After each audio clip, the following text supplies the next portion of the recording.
It's showtime. Well, we're on our own vacation, and you know something, Russ? We're gonna have fun.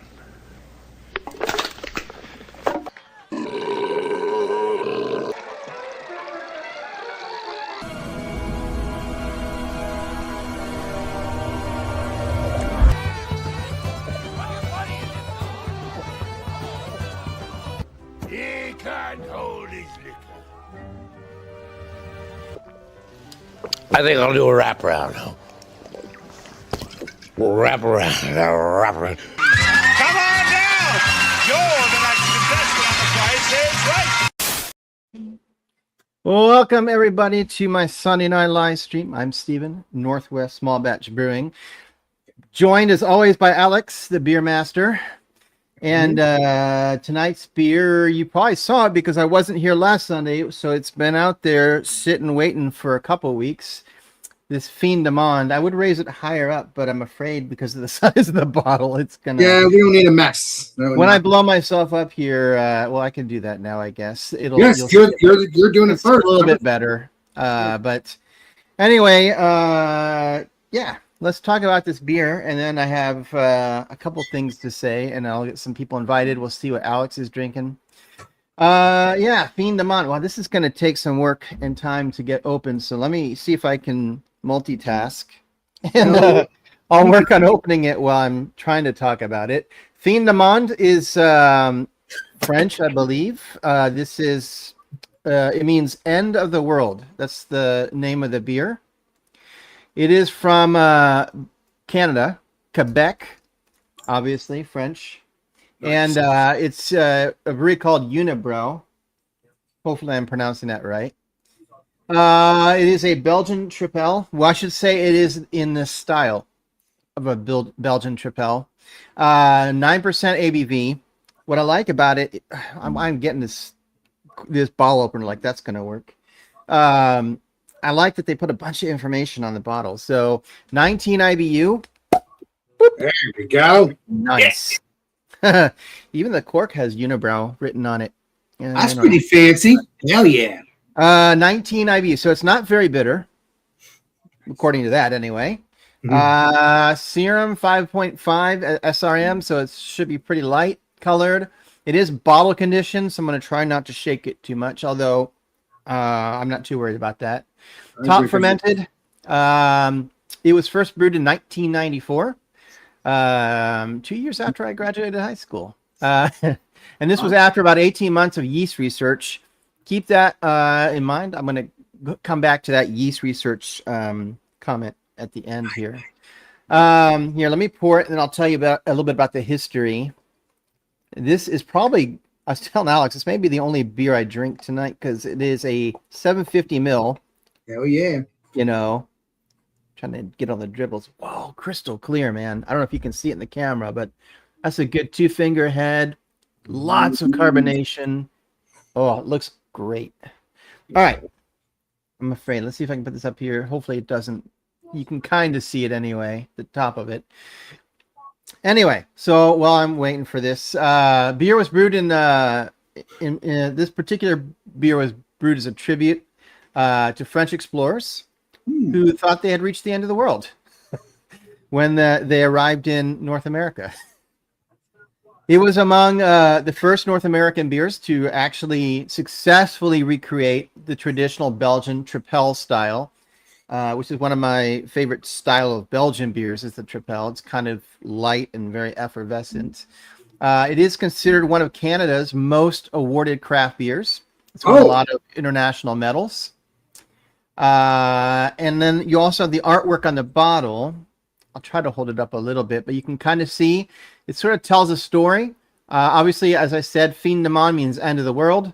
And again, that's referencing these French explorers that arrived in North America thinking they had reached the edge of the known world. Let's take a look. I'll have to find that, Steven, one day. Yeah, I was surprised that this grocery store next to my work had it. And I was like, oh, well, I'm going to try it.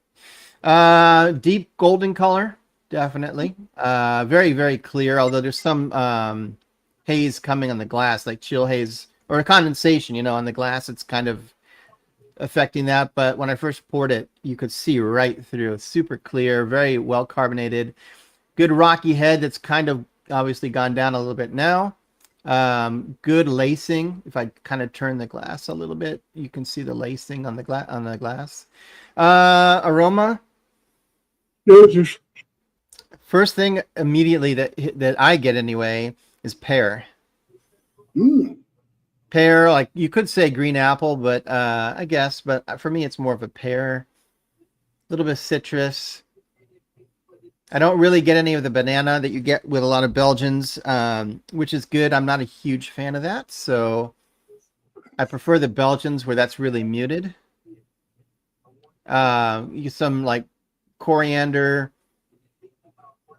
You should be getting a little clove or like pepper, but I get a little bit of that if you're searching for it, but like I wouldn't necessarily catch that right off the bat. All right, well, let's see what it tastes like. Please be delicious. Cheers. This will take a couple sips, but definitely so I definitely get the Belgian character. Like, I don't know if you've ever had Belgian beer. The yeast has a certain character. It's not just the banana and the coriander that you can get from it, but it's kind of easy to pick out. Like if you drank a beer, you're like, oh, that's a Belgian yeast. Like you'd know. Kind of honey, a little bit of honey sweetness. A little bit of malt. Like I said, it still has that sort of pear flavor to it, but I'm not really getting that typical banana or clove, which is nice. I would say I've had better tripels, in my opinion. This one, I'm not a huge fan of pear, so maybe that's why it's not fair. You know, to say, I'm not saying it's bad. That's not my favorite flavor. So it has kind of a dry finish, which is pretty normal for a Belgian. Not really very bitter. I will say that it's 9%, but you don't taste the alcohol.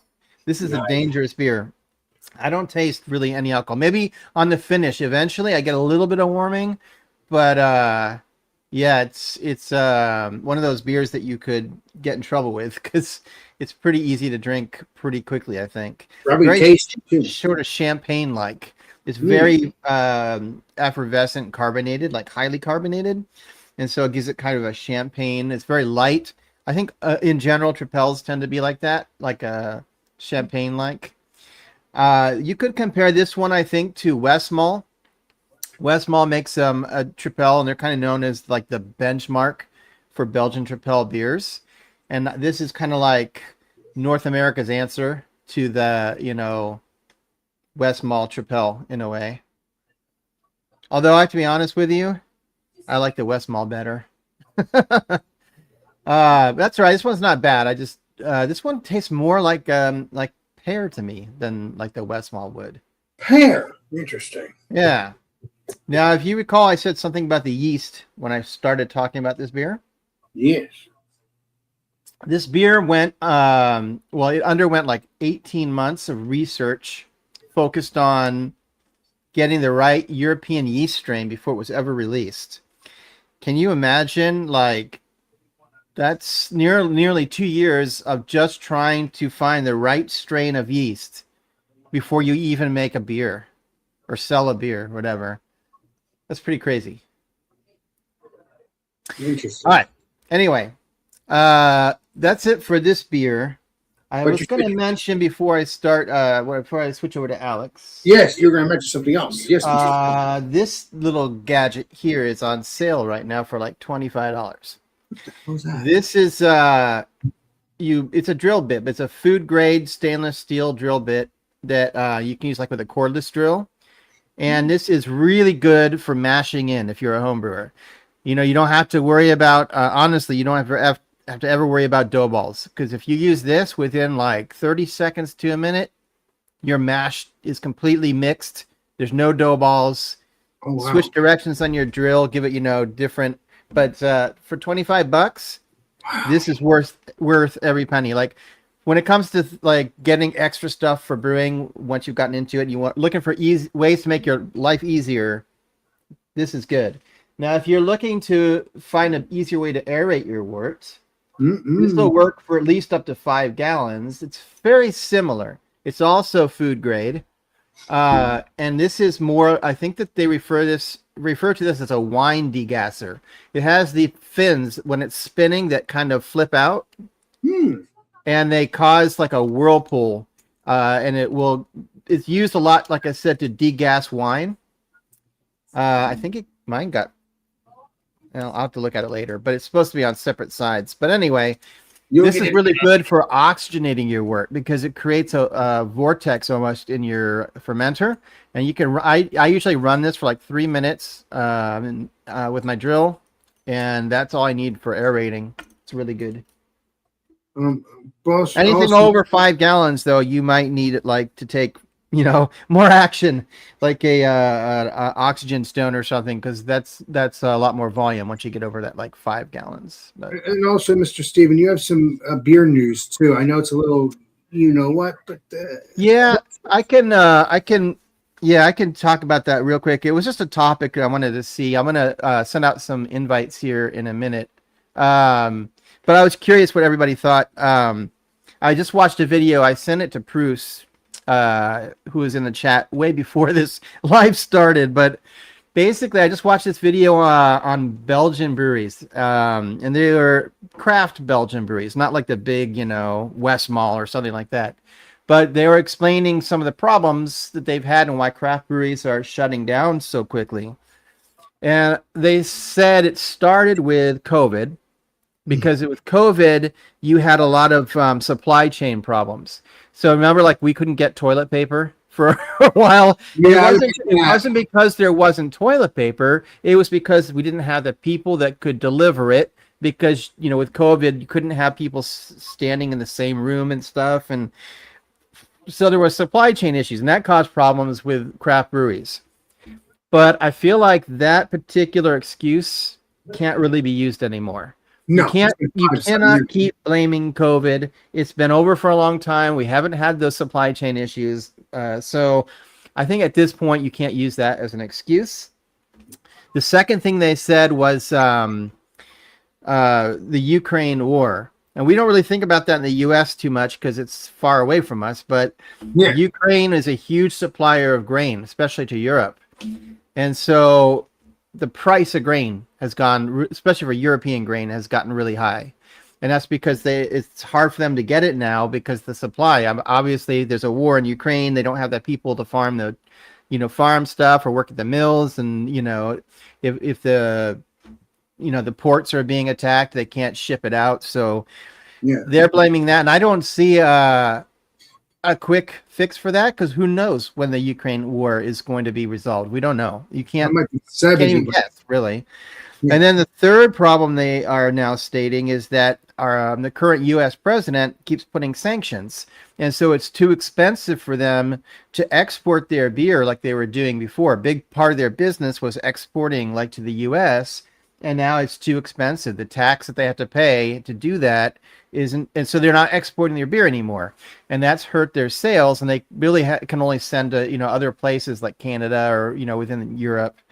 And I don't think there's a quick solution to that either, because they're going to have to wait for a new U.S. president, so it's several years away. And even then, you don't know what the new president will do. Maybe they will continue doing sanctions. So there's no guarantee from that. So I guess my question is, what can these small craft breweries do to survive? I will tell you one thing that they said they were doing is the larger breweries.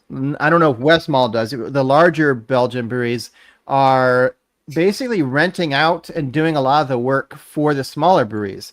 So they're doing the packaging. They'll obviously the small breweries have to pay for it, but they're having the larger, just the breweries package it. Sometimes they even have them brew it for them and package it. So they're not even brewing it in the smaller craft breweries anymore. They label them, they mail them. They even, can ship them to places. So they're using larger breweries. It's not exactly contract brewing, but it's pretty close to doing that. Oh, And it's a shame because you're going to get to the point where these craft breweries aren't even breweries anymore. They're just writing recipes and having another brewery make it and send it out. oh wow. Anyway, Well, I'll bring up hope- Alex, and we can talk about that if we want. But Alex is going to explain his beer, and I'm going to see if I can get a few more people. hoping they'll fix that because we need to fix that because we love our Belgian beers, baby, no matter which one it is. So beyond that, we all do it our own way. So today, I'm going to be reviewing weekend, is it the holiday weekend? So we just Christmas, whatever, doesn't matter. Holiday weekend. That is what I'm going to be reviewing. Holiday weekend, people. I got this maybe a year and a half ago, 2 years ago. I don't know. Doesn't matter. Still gonna be good. It's 13-14% probably. Don't know the ABV, but I'm thinking it's strong because, as you know, I drink these strong beers always. What's the ABV? Is 13%. Oh yeah, 13.9. I bet it says 13.9 by volume. Doesn't matter. We're drinking another beer anyway. But yeah, that's what that's all about. And appreciate you. And that's what it looks like. Looks delicious. At least the bottle. It looks like a Thanksgiving holiday feast. That's what it should be. Cake, Christmas cake. That's what it looks like. So let's get into the Finru, cheers, buddy. I didn't see it in the chat. taste and smell and all those wonderful things. If I can find my thing here. There we go. Cheers, Clifford. Hot tea. That's fine. You can join us with hot tea if you want, Chadio, or not. It's up to you. It's up to you, Mr. Chadio. I think he gave you the one. Good to see you, Finru, and I'm glad that you're still hanging around. But otherwise, appreciate you, Chadio. Must be. What time is it there? Probably morning, early morning. Wow. By the way, when I opened this up, it did smell like Christmas in a glass or in a bottle. Christmas in August. Yes. Yeah, it's crazy. That looks delicious. Man, that stuff's strong as deliciousness. That looks tasty. I mean, literally. Looks jet black. Yeah, there's no redness at all in this. This looks jet black to me. Let's get into the smell because there's no head on this. This is just a fingernail of head. Let's get into the smell. Cool. Barrel aged? I believe it is. Hey, Doc of the Bay. Actually, no, it doesn't say. It doesn't say barrel aged. I don't think. Imperial Stout. Oh no, it says Imperial Stout aged in bourbon barrels. There you go. Yeah, it's yep. You got it. That definitely kills your head retention. You got that right, sir. Or the ABV. It could be either or. Sometimes ABV. But yeah, that looks good. That's going to smell.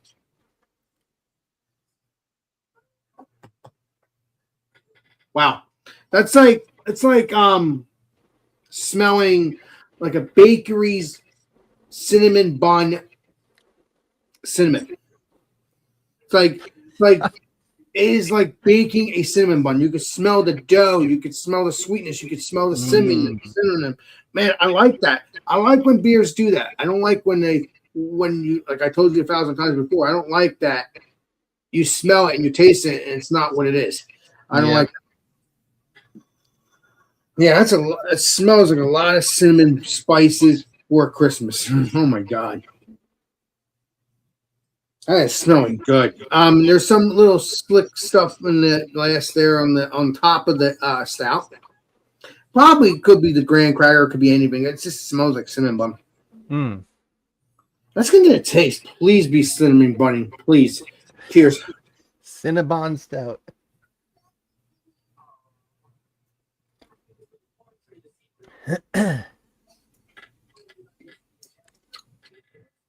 That's very smooth. Wow. Again, I am Prairie. Keep it up, baby. But yeah. It'd be cool if they had a way to like get the icing flavor as well, you know?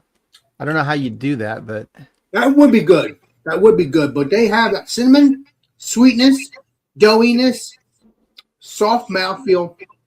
Oh, nice warming in the chest. It's not a good beer to drink on a hot day, but that's okay. I'm in the house. It's okay. I drink stouts all year round. Even though we may do a new series, me and you and whoever else wants to join us. It's an idea. But yeah, this very soft in the mouthfeel.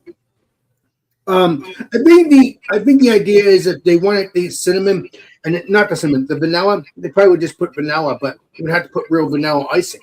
I don't know that would happen. I don't know. It's just an idea, but that is really warming, really tasty.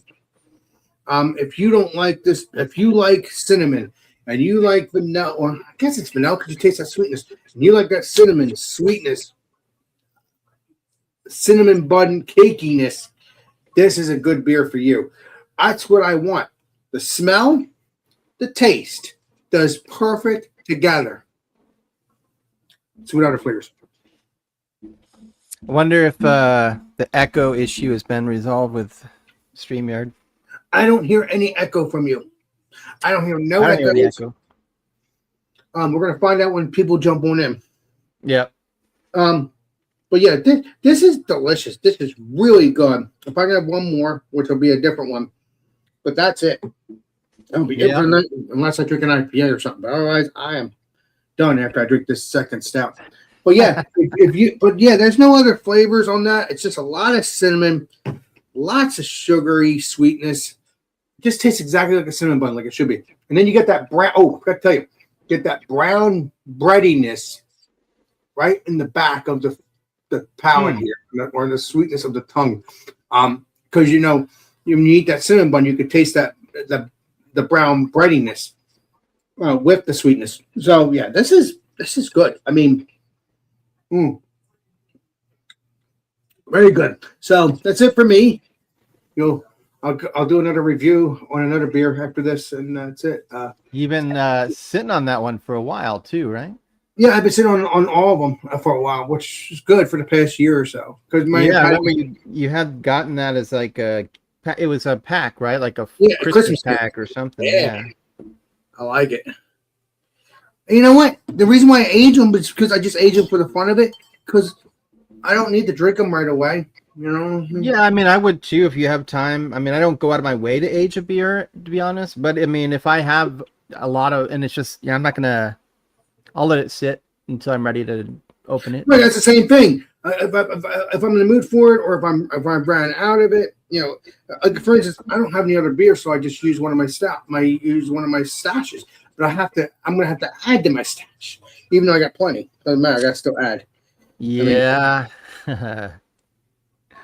That's what I like. Funny. I used to I thought about keeping a list of beers that I have, and I was like, no. I tried that with all my whiskey, and eventually I was like, this is getting out of hand, and I just stopped keeping track. It's too hard to track. The whiskey's there so much behind you there. Yeah. That for a fact. That's a lot. It took too much time. I just stopped doing it. Well, because it got out of hand with the love of it, like me, kind of. Yeah. But we'll see if this Belgian improves with shall we? As it warms a little bit. So what do you think about, I'm going to hear about what you're saying about that too, but what do you think about the new series I might do with the new series shows stuff, the show feature if I ever decide to do that in the next couple of weeks? What do you think about that? You seem to be excited about that. I think Saturdays would be hard for getting, people to be able to join. There's just too much going on in everybody's lives, to I'm saying Mondays. You said Monday. I said Mondays because your Monday streams that you do, you've been picking like a certain style to start the show with, but we've been doing that for a while, and we're getting to the point where it's going to be hard to find a style we haven't done that we can actually get. That's true. It's going to get like more and more like difficult. You're going to end up picking styles that are really hard to find, or that you can't find. So this Mondays will be fine. I forget you had an idea for the one after that, but yeah. I have it on my voice thing. I gave you the voice thing on your phone. I'm trying to remember now. For this Monday? No, this coming up Monday. I'm doing the British beers, the Yeah, yeah. UK. But you said I said something else too, and I can't remember now. I have to go back to your Was voice. it? I was thinking a brown ale, but those might be hard to find because you don't find many commercial Brown examples. ales will do after. But some craft breweries have Battery 245. I think had a brown ale on their menu. Nice. I think brown ales will do after the stout Monday of next. Yeah, it can be hard to find those, but yeah, stout Mondays because then you don't have to worry about finding a specific stout, just any stout. Well, no, but this coming up after this Monday, I'm going to do barrel aged stout. The only thing about that though is that we would probably stop doing our the ones we were doing like an hour before your stream because most of the ones we were doing were stouts. We're still going to do stuff for your show as well. We're still going to do stuff for your stuff as well. So I don't know. I have to think about that then. Yeah, because I still do shows with you on your channel. That I want to Yeah, keep but that one's difficult because we both have to have the same beer, which means we have to both be able to find it. Yeah, but that doesn't mean we can't do our series on your show. Yeah. We could just have to do it when we can do it. That's how it goes. It's part of life. Yeah, you've got to get those other half stouts. Other half, and then the one equilibrium for whatever pancake thing, and then that's it. Now, listen, the equilibrium stout was good. I'm very proud of that. That was freaking heaven. The one. At least they got one out of however many, right?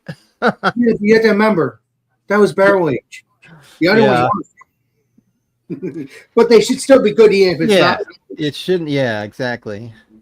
Listen, guys, Steve's audience, I'm telling you, you've seen it. It's not. It doesn't taste. It doesn't match it up. It's all bitter. There's no sweetness at all. The beer I just had the other day was freaking way better than the regular stouts. Way better. And that's why Mr. Steve is playing Columbo now and trying to do barrel-aged beers with me. Well, I always like barrel-aged beers, but yeah, but but listen, I'm not saying we're never going to stop getting equilibrium regular beers, stouts, but they have to get better and better. They cannot be bitter when you drink them. Yeah, for me it's difficult because I guess you can't. You have to order them as well. I think they're out of New York, right? Yeah, it's easy though. I get them a couple days afterwards anyway. So yeah, but it's expensive to have beer shipped. Although I will say with other half, I just ordered like 4 their barrel aged stouts, and the shipping was free. They didn't charge me. I mean, it's built into the price, I'm sure, but they didn't charge anything extra, and I think it's going to be there tomorrow or Tuesday. I mean, they were super fast compared to Equilibrium. Super fast. Yeah, but the thing is, they don't tell you though. Other half told you. Equilibrium tell you when it's here. That was the other thing. I had to play. I knew it was coming. So far, other half has been way better to deal with than Equilibrium as far as shipping and ordering beer for me. Other half. I'm going to say they care about. Cheers, Finru. Have a good night. Thanks for stopping by. Who? Oh, Finru. He's Finru, I hope you enjoy. Yeah, I think you've been on my not my panel, but you've been on my chat. So yeah, he's New Zealand, I think. I'll see you tomorrow night with the legendary Steven, maybe on my channel and stuff like that. Tomorrow night. Well, yeah. Tomorrow's Monday. I'm so lost. I know you're confused. Because I took Thursday off to go to the coast and visit those breweries with Beer Man, and then I had Friday off, and so my whole schedule I'm lost. What day it is. So, are you thinking that this is my show then on Sunday? Because I don't do shows on Sunday. No. You probably did it at one point. Wait a minute, Steven. No, this is your show, buddy. What's up, Chatty-O? Chatty-O. Organic throat coat. That sounds kind of dirty, but yes, it is. Well, not happy, not feeling great.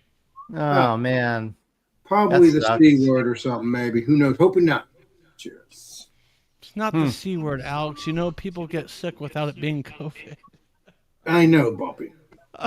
I don't think people get COVID. I haven't heard of people getting COVID anymore. I'm sure it's still around, but you don't hear about it I anymore. got it. Remember, I told you. You've heard it from me.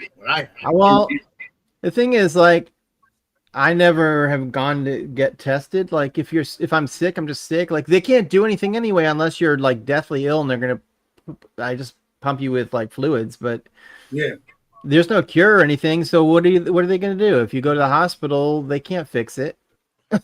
yeah. So They can only put fluids in you like we do at home. oh yeah, I've never been tested for it.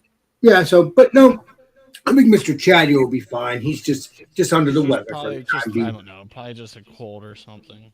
Well, you're also under stress too, Mr. Chad. You are hard to hear, Chatty.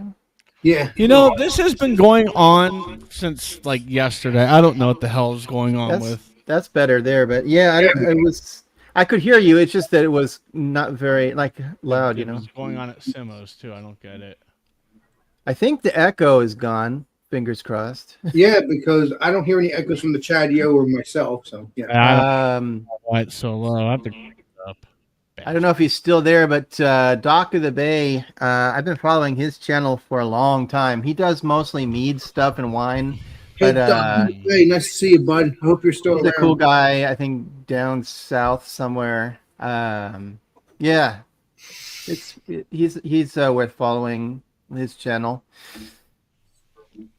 Doc on the Bay. I love that song. I'm so happy he's. I know he starts his videos with that song. I think I asked him once, like, how are you doing that and not getting a copyright hit? But I guess it's because it's he's using like someone's cover of that song. You know, it's not the actual. Yeah. Oh yeah, that'll do it. Yep. Oh, I forgot to put on a T-shirt from another YouTuber. I'll have to do that if I get up to take a break here. Well, you always get T-shirts from YouTubers.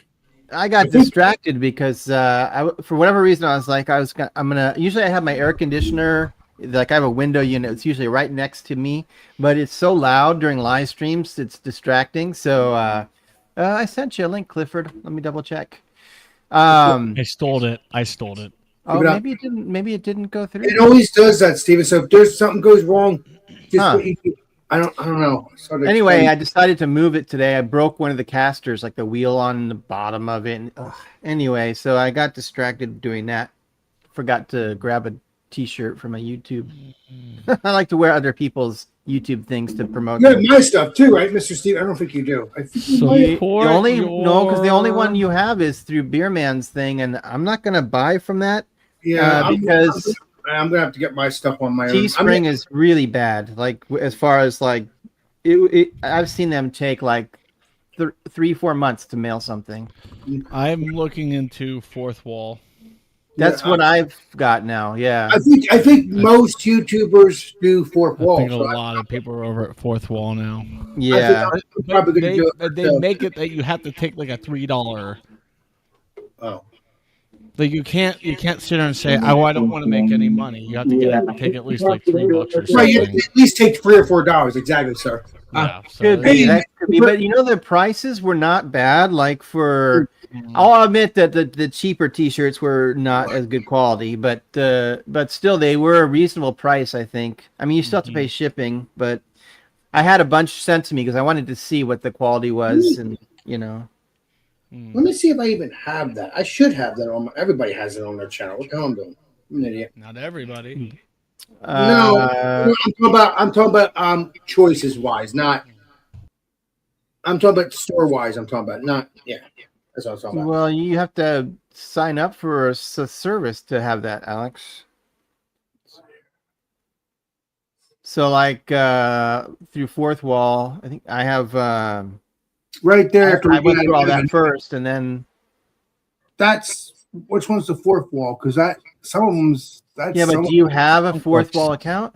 No, not yet. But so you can't do it. Eventually, that is what you'll do to try to sync it up. But you have to first go out and make an account, and you have to create some.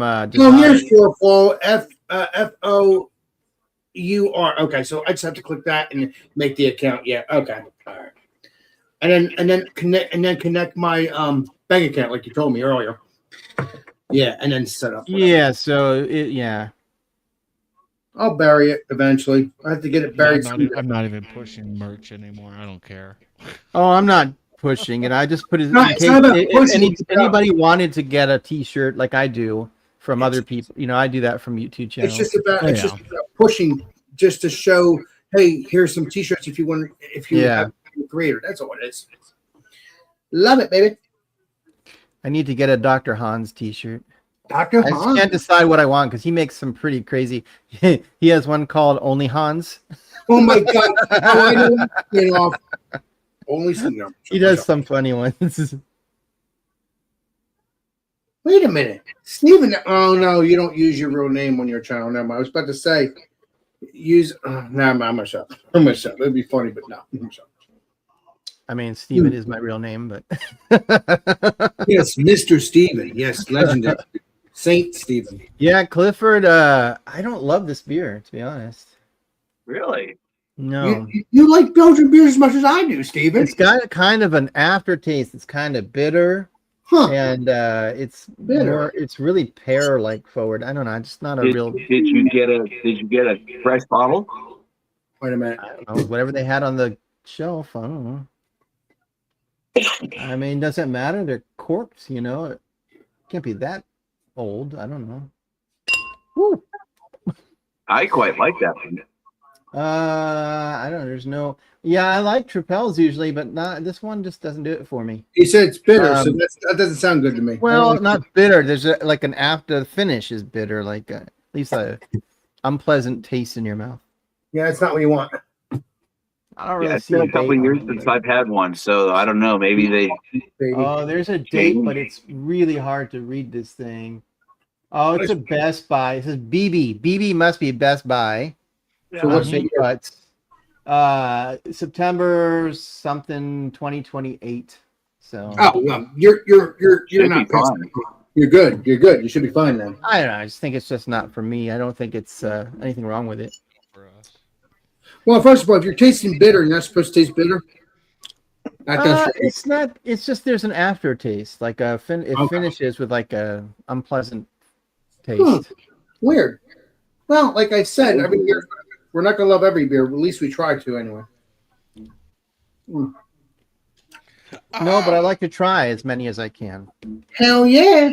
I would like to wish Chadio a very happy skill on his tea. No, teabag us. Teabaggers. No. Steven knew it was coming. That's so funny. I swear, I love the spin-offs. I love it. Don't Hey wanna guys, show don't that. think too seriously. We're just having fun, I but don't want to that's show fun. a logo on here. Well, I can't. I don't care. I don't freaking work for them anymore. Got free. Mm. Did you go hiking? I saw your like in town video. No hiking this week, No. but I am going to the Denver Broncos game on my birthday. Hey. Wait, When's your- It's when a is that? preseason game, but hey, free tickets. Oh, okay. Okay. But Well, it's I mean, the last those are- preseason. Those are cheaper. The only problem is sometimes like the people who are playing are not the ones that are going to be the actual. This game is the last preseason game, so I'm pretty sure Oh, okay. at least There you half go. the game the starters will be playing. Nice. Get to see Stevie Nicks. I mean, Bo Nicks. Stevie Nicks. Former Oh, I Oregon. love Great, Stevie great, Nicks. great, great group. Or- Great group. Bo Nicks, Oregon Duck. Bo, what was that model's name? Derek. She's Derek. a 10. She's Oh. a 10. She was hot. Come on. Chatty with Gator. 10's still good, Chatty. If you said 10, Alex, she's like Oh, wow. 78 years old. She is now. Gator, don't let anybody know. Bo Derek, yeah. Oh, Derek. Yeah. But back in the day, I'm telling you, man. So what are you sipping on, Clifford? Sorry. Railroad. I Mr. have- Cliff. I'm not doing my job here. Hang on. That's okay, Mr. Steven. We're just having conversations. Hell yeah. An 11%er. That's Ooh. approved. Approved. That's been Mr. Approved, just like Mr. Stevens. He's 9%. Fill the honeyed beverage pie. Fill the skulls. This Odin's cry. What? I present Skull Cherry Mead from Wow. Viking Alchemist, Huh. and I just cranked the bottle. So Oh. here's to your health. Wow. Is that a still? Yes, Hmm. I'll be right back. very tasty. And I did ask my son about the other one, and that he had made for me. And I do hear my own echo. Do you guys hear it? Yes, I do, but you're the only one that's echoing. I have not heard anything else from Chad. I don't hear any echo. No, that's the only echo I hear. Everything else I don't hear. My forehead look red. I got red him. marks. Which is I'll play weird. around with that in a second. But the one that I had from my son that was a mead that I had tried, I talked to him about it, and that was a chili chocolate mead. Oh. But And your so I son, got the rest of that bottle in the refrigerator, so I'm probably going to have a little bit of that after a while. but your son said you can have it though in the sense of drinking, because I thought you were waiting for him to drink with you. What I thought in my mind a couple weeks ago, because I think we talked about this in the past. Yeah, well, recently. he never showed up, so fuck him. No, Clifford said Clifford said No. he always has a beer like that he gets with his son, like at Christmas time. Oh, It's it like doesn't matter. special. Oh my god. Yeah, Yeah.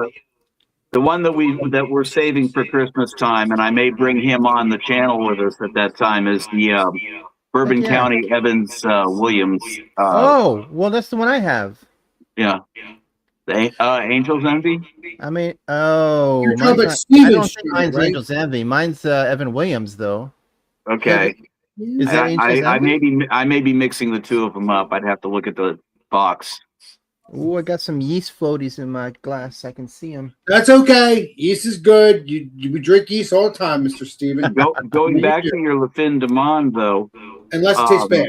in Epcot at Disney, they make a beer cheese soup that is fabulous, That sounds good. and it's got like bacon in it and stuff. But they use Le Fin du Monde as the beer for that. Huh. You know That's an what? expensive beer I think to use for a soup. I'm going to start saving money to go next year. This 2027. I think I'm going to go to Epcot for my 40th birthday or something like that. I don't know. I want to go there because that'd be so cool to do. Yeah, I would do that if I was. I mean, I would definitely go there if I was closer. Well, if I go, I'm not into the rides at the Disney We're not World. doing But Epcot sounds pretty cool. well, we'll be doing the right. So, Steven, we'll go in 2027, which will be the next couple months. I am trying to save up air miles to go to Spain, so probably not going to Epcot. Well, then maybe I should save up Oh, too. you're going to go actually see Spain, not the Epcot Spain. So Steven, Well- maybe I should save up and go to Spain. Well, there is no Spain in Epcot. I spent a lot of time in Spain in college, so it's not something. I know they're talking about building the possibility of building a Spain in Epcot. What? I thought they already had one. Probably southern Spain. Yeah, I thought they had a Chadio too. I don't know if they did. That's okay. They could get rid of Canada and replace it with Spain. Nobody would. I have not been to anything south of Madrid, really. Which Keep is it up, crazy. Mr. Chadio. You're saying. It gets too hot down. Southern Spain gets too hot for me. But Go in the winter. when are you going to Spain, Mr. Steven? I still have to bury my I don't know. I'm holding on to my air miles still. I have enough. and I also have to bury my other one. But after I bury both of them, I could do whatever I want. Because then I don't have to pay for the flight. Oh wow! Well, because you're holding your own. Yeah, exactly. I've been on an airplane a long time. But I would love to go to Spain, Steven. I really would, because that'd be cool to hang out with you there. From the West Coast, a flight to Spain is quite expensive. What about East Coast? Same thing. Oh, like half the cost. I mean, from the East Coast. Why is it half? Oh, because it's a little bit closer in a sense, even though it's freaking miles and miles away. Jesus. Chadio just sucked down his tea, the wrong pipe, it looks like. Yeah, I think so. But I'm happy that I responded to myself before. He's turning Chadio, more red than usual. Bye, Chadio. Bye. Bye. Anybody heard from Paul lately? I sent him a link, but I don't know if he's. You met Mr. Paul from Meadow Fruit? Yeah. Could call him if you want on Facebook. No. Don't bother him. I'm just curious. I haven't seen him around for a while. He's been up in What I mean for a while, it's like within the last week or two. Okay, well, yeah, he's been busy with with personal stuff, probably. Obviously with wife stuff like that. About his wife and all that. But yeah, I think he does come on here occasionally. I don't know if I've seen him on here though today. So yeah, you're right. It's been a week, or at least since last week. Yeah. Yeah. So I met up with Bubble Gut. I have a hard time calling him that because we all know him as Beer Man. No, call him Bubble Gut, call him Beer Man. he takes everything in because that's the channels, maybe. That's the channel. Yeah. But we met up in Tillamook. We went to dropping pretzels everywhere. Went to DeGard, and they have everything they do is like an open ferment, like kind of lambic style in a way. That's all they do. Like there's no other. They had some guest taps, from other breweries, but as far as what they do, it's just like the wild fermentation stuff. I got their it's called the Jolie. It's supposed to be a watermelon sour. It was okay. I didn't really catch much watermelon until I was like halfway through it, and it started to warm up a bit, and then I got a little bit of watermelon, but I mean it was red color, but I think it's a stretch to call it watermelon. I think Beerman bought a bottle of that to take with him to the trip, back east. Yes, around here in September. Yes. Jordan will like that one. Jordan loves those sour beers. Well, see, I like the sweet sour. I don't know if that's gonna be sweet sour. I mean, I only had that one when we were there because it was funny because I don't think either of us had eaten yet. And we both got a beer, and we were like, "Well, we'll probably get another beer." And then we finished the first one, and we were like, "Beerman goes, I'm pretty buzzed." I was like, "We better not have another beer because we still needed to drive up to Battery 245, which is like 2.5 hours north." So we left 3 hours away from you, Mr. Steven. Well, it's literally like Beerman's back door. Oh. So yeah. So we drove up to where he lives, went to that brewery. We had lunch there. His wife met us there. Well, actually, he picked her up and brought her, but I think it's brandy there. Was a brandy, I think. I forget the beer I had. I got the Mexican lager. It was pretty good. Ooh, cool. And then I got another beer. It was a chocolate dunkel. Chocolate dunkel. I gotta be honest. It wasn't great. It was very thin and cidery, and it just didn't have. There was something not right about it. I'm not sure. It tastes weird, like disgusting, or well, there is a flavor like I just you'll see that when I post my video. But okay. my current beer that I have on tap has this problem. There's an off flavor called acetaldehyde. When a yeast gets stressed or something, it creates like this cidery, like green apple-y sort of flavor to a beer. I mean, if you like it, if you're making it that way, it's not good. You're not making it that way. So I understand that. No. So that Dunkel definitely had it. My beer that's on tap now has it. I'm letting it sit and hoping it might age out, but I don't think it will. When was the last time you had a sip of that beer though? Today, because I waited another week. Because I was also trying to get the carbonation fixed on it, and I noticed that it wasn't set very cold in the kegerator, so I made it much colder, which helps with carbonation. And it is much better carbonated, but it still has that like acetaldehyde. Bring it on. Come have a beer with Alex on Friday. Well, I mean, I could. It's in the keg. I'm not going to get rid of it, but see what happens. The next beer should be good as long as there's anything weird. I've had really good luck with the next beer I'm doing. So I've got a really freaking weird beer, and I have no idea how I got it. What beer? You are Chadio, so you never know. You still have that? Oh my god! Mr. Steve. It hasn't gone bad. It probably won't. Yeah, I left this can at my mom's.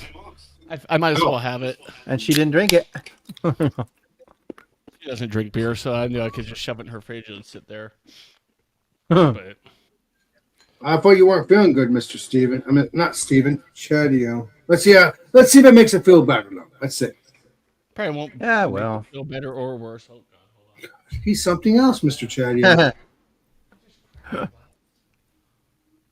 fuck is... Ooh, we got some bubbles. What are you doing, You there, got Mr. some Chadio? hops in there. Yeah, baby. It is dry hops. In the glass. I don't want to drink on that side. There we go. Still hazy. Hell yeah, baby. Tropical. It's only been a couple weeks since you gave it to us, Mr. Steven, I think. I don't know. Yeah, Doesn't matter. I am still shocked at how quickly it shipped to you. But that's good, though, because we all. Very. I'm not good with fruits. That's okay. Citrusy. Like tangerine, maybe? I don't know. Nice. Am I mistasting? I mean, there's like 4 different kinds of dry hops, so it's a whole mix of sort of tropical. You know how that Mr. Steven works out, baby. He likes to do different Well, things. there is citra in it, so Yeah, I'm definitely getting that. Oh my God, it's hot. drop it like it's hot. Yeah, I'm drinking tea at like 90 degrees out. What the fuck? Even when you have the air on it, It's all right. We're drinking stouts, and it's Yeah. 85, 90 degrees. Yeah. I Chad does the do same not- thing. He's not innocent. No, I do not drink stouts. If you're inside, I don't know what your situation is, but I mean, Don't you I have lie the to me. AC on here, so I'm waiting for the cops to come. Noisy neighbors. My other neighbor called the cops. So I'm waiting for them. wow. Yeah. What's They're that having, do like, to you? just way loud. I was just looking through just out of curiosity at the master beer list for Epcot, Yeah. and I'm surprised at how bland it is this year going into the Food and Wine Festival. Bland? Mr. Clifford? Tell us Yeah. about it, Mr. Well, they've Clifford. gone cheap with it.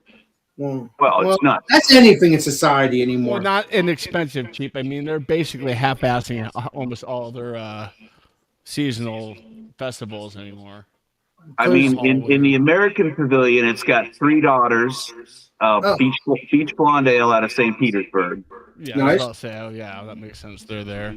Dogfish 60-minute, Mango Cart, Nice. Well, you all had that. All you guys had that. Kentucky Bourbon Barrel Ale, and Orange Blossom Pilsner, Okay. and High Life.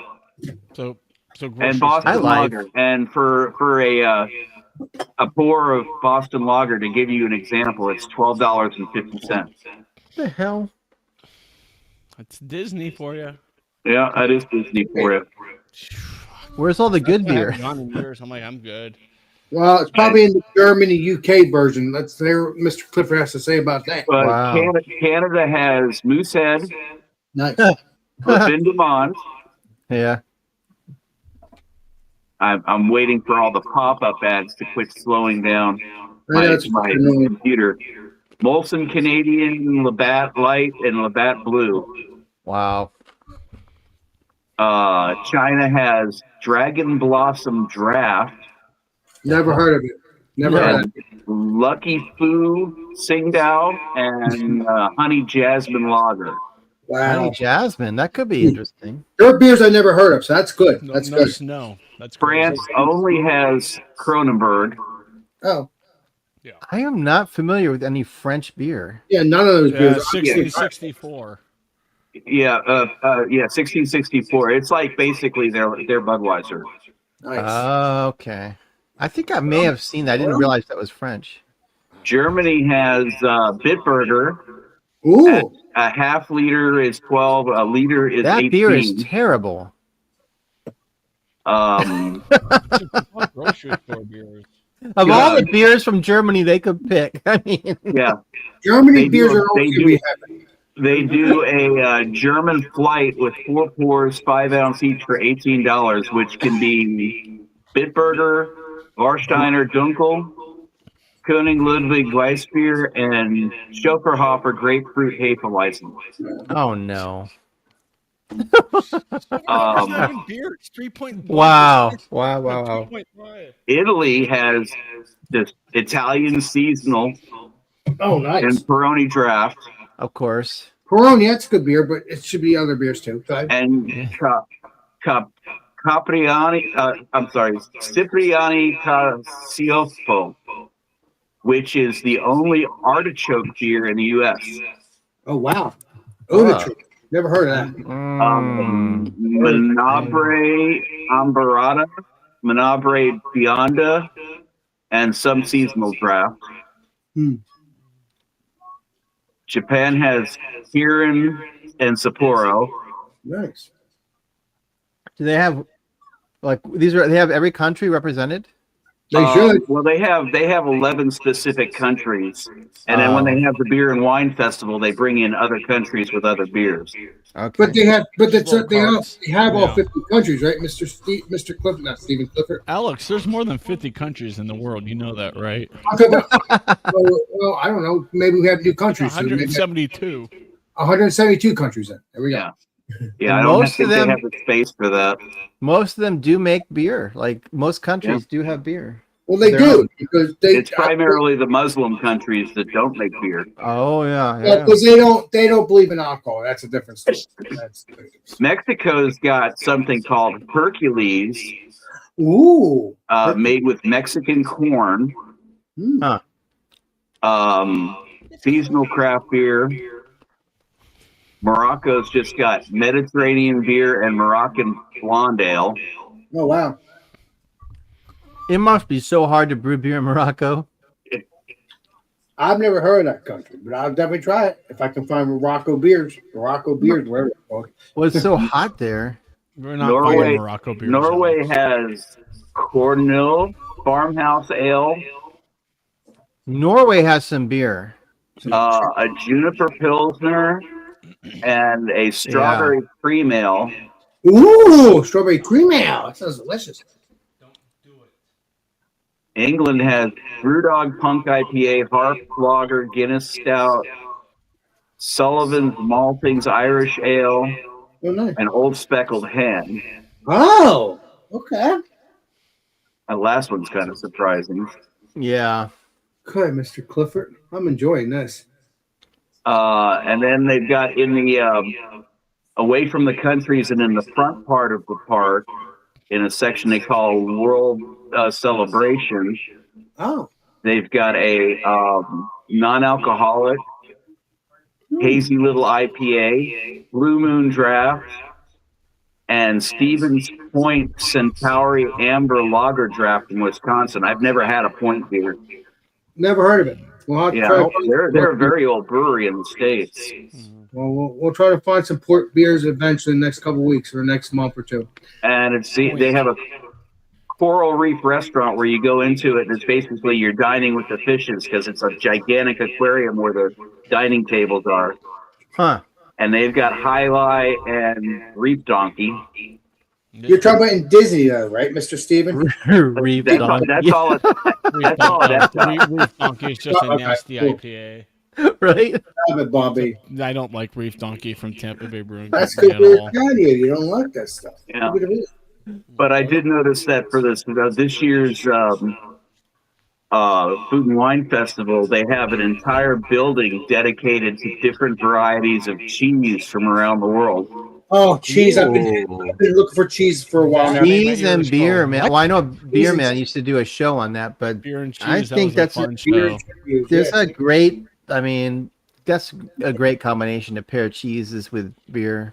Yeah. Maybe we'll do that for my channel sometime. Screw wine. Screw wine. Pinky out. Oh yeah, Mm-hmm. yeah. Maybe we'll do a beer and cheese show on my channel, but it'll be something else because Beer Man did it. But I did a beer and cheese episode a long time ago, and I'm happy that Beer Man has took that and it was a series. I mean, technically, I guess. So I did like retired it. But yeah. what's your button? He retired it. Yeah, but Yeah, I you They know, had I all mean, the ran- cheeses ran we its could course. find. well, he Yeah. retired a year and a half ago, or 2 years ago, yeah, but or maybe even 3 years ago. Can't remember. A couple of years, a year and a Yeah. half. Yeah. But no, I did a beer and cheese something prior to that, and I'm happy that Beer Man in theory took that because that was amazing. I didn't think that was, to technically it was a pilot in a sense, even though I didn't know it was a pilot because I just did what I wanted to do. At least in my theory, anyway. I don't know. Who the hell knows? But I'm happy he did that because that was cool. I did a couple episodes with him, and that was pretty amazing. But then I did my own shows on Mondays. I'm like, oh God, I can't do this. I can't. I could, but I couldn't. It's just too much. Yeah. Yeah, there was a Go ahead, Mr. variety of cheese that I got at Kroger that was, I forget what the name of the actual cheese is, but this particular company, they do like several different varieties. So there's like a espresso cheese and Oh God, that Bella hands up, Batano, that hands up to the Bella roof, Mr. Clifford. That espresso cheese. Bella Vitano, I think is what it's called. I've had espresso cheese just a couple days ago, and that was freaking a bomb. I don't know if it's the same one, but it was freaking heaven. Yeah, Like, they did one that was with Chimay. ooh. Oh, Chimay, the like wine, Chimay. the wine, right? Chimay, like No, Chimay. it's a beer. No, the beer, Belgian It's a Belgian. beer. I don't know. Mhm. I don't know. But I've eaten cheeses that are freaking heaven. That one you just said earlier was good. The espresso. Because if I remember correctly, if it's the same company, you have the espresso on the side there on the cheese. Like if you cut it up, Man, you're making me hungry. I think of like an espresso stout with a goat cheese with cranberry sauce like drizzled on it. And, that sounds good. That sounds good too. No, if you eat the ends of the cheese with the sides with the brown stuff on it, freaking amazing. That is that you could taste that espresso. I love it, man. I just had that just a couple weeks ago. Yeah, there's a Irish stout cheddar that I have in my fridge right now. It's really good. Irish stout cheddar. I'm gonna be looking for that. Thank you, Mr. Steven. You're not Steven, Mr. Perfect. Keep saying Steven. Jesus help me. Well, I'm gonna do a quick review, unless you're just. Alex is hitting the beer number 2. I'm still trying to get through this wine-sized bottle here. Well, somebody needs to go to Steven's house and drink rest with him because that. I know. If Steven wasn't so far away, I would have taken care of it with him after he drinks a couple sips. So today we're gonna be reviewing second beer from the Steven Show. It is the barrel age weekend, and it's from Prairie. I've never had this one before. I cannot wait to try it. It's a barrel aged whiskey. That's what it said because I looked it up. I looked up this name on the top and it said barrel aged whiskey. So yeah, although I'm saying weekend, I think that says whiskey on the bottom there. I thought this is the weekend series, so I'm going to say Let's see. It says so. Prairie is out of Oklahoma. Yeah. Good. I'm listening. It features a robust alcohol, typically ranging. Well, it's got a range. I'm sure there's an ABV on it, right? I'm gonna play Colombo on that one because I already played Colombo on the other one. Let me Imperial pastry stout. Oh yeah, baby. Must be high then. 13%. It probably is because there's vanilla. It's vanilla flavored. It's Cacao, toasted coconut. Is there coconut in it? yeah. There's some. Hold on. Let me put it back for you, buddy. Hold on there, sir. It's hard to see, but that's all the writing. Oh, this is interesting. There's more than one weekend beer that they put out. They have one called the Holiday Weekend. There's one called Private Weekend. I just did the Holiday Weekend right here. Oaky Weekend. This is the Holiday Weekend. I just did that. This one. Oh, I knew that. Yeah. Listen. But that one you have now just says weekend, or does it say? It says this right here, Chief. But what's about bourbon? Oh, that's the okay. So bourbon Yeah, barrel bourbon. aged weekend. Yeah, bourbon Oaky, barrel aged Oaky weekend. weekend, right? Oaky weekend. I guess it is Oaky Weekend. Really I guess hard to read it. barrel aged. But yeah, Listen, I'm gonna. that is a blend of barrel aged imperial stout and imperial brown ale. Interesting. Yeah. Oh, that sounds good. Should I rinse this glass out? It's the same beer, but not the same beer. I mean, If it was me, I wouldn't bother. But that's just me. okay. You're a saint.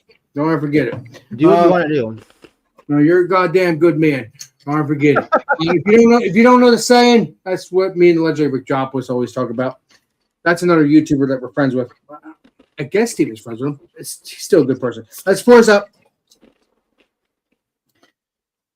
I was impressed the other day when Alex opened his waxy beer, and he opened it super fast. Well, because you have to, because I'm learning, like when you get these wax beers, before I pour this up, before you get these wax beer, when I get the wax beer, I look for it. When I get the wax beer, I look, there's a ridge, right? You know, because there's ridges on the bottom. But if I could see that, I can easily do that. Because a couple of times you've seen me, it's difficult. They can be rough. Yeah, exactly. It could be rough, baby. Got that right. Let's pour this up. The Okie weekend. This is going to be heaven, I hope, anyway. Yeah, I'm going to have to order another. Real quick, Stephen. As of last night, your package was near Chadio's house. Chadio, keep your mitts out of my package. Keep your videos out of my package now. Don't take it too seriously, you whoever's watching. Having fun. But yeah, that looks good. Yeah, so I guess it's a 13-14%. I didn't see the ABV. Did see anything? Because I got excited about the name stuff. Where is the ABV? There was an ABV on the other one. I can't find the ABV here. What the hell? That's terrible. That is terrible. I'm going to say 13-14% because you know me. I drink these strong beers. You guys are not innocent either. So 24%. It doesn't say. It should be like 13 or more. Right. I had it on the other one, but I don't, because I showed you. I don't see it on here. What the hell? Huh. They owe me. No. Something. Oh, wait a minute. Here we go. Something. Oh, yeah. 13.9% alcohol. It's a very small print. That's why it's hard for me to see. I don't want to scare you. That's why. I'm not scared. It's hard to be blurry, but that is what it says. He ain't afraid of no boost. I know. You're not afraid either. Steven's not afraid. Chad's not afraid. You're not afraid. All right, so that's what it looks like. There's no head. I'm scared. You're not innocent either, Chad. You drink this stuff all the time. I don't play a game. Well, not this beer, but you know what I mean. All stouts. So yeah, or the company. But yeah, that looks good. No head at all. I expect that. Let's get into the smell. Man, no head. No head. Worst first date ever. Worst first date ever. I know what you're talking about, Mr. Steven, but we're having fun. Oh my God. It isn't the same if you don't have a good head. Oh my God. Dr. Hans has a t-shirt that says everybody loves good head. Oh my God. Oh, that's a good one. Oh. I just smell sweetness. I like to have fun with the good head thing, but yeah, I understand what you're saying. But there's also a part of that. You know what I mean? It smells sweet. That's why I was laughing. It's not all about beer, but sometimes it is beer. It does smell sweet. Again, I should have just gotten another glass because it would have been better. But I don't smell the stuff that I want to smell. Because what is it on here? I'm just going to taste it. Let's see what it tastes like. Cheers, Alex.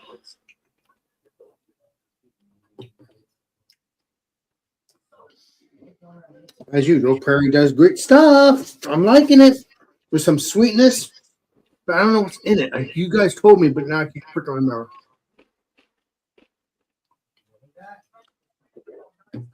Very, very soft mouthfeel.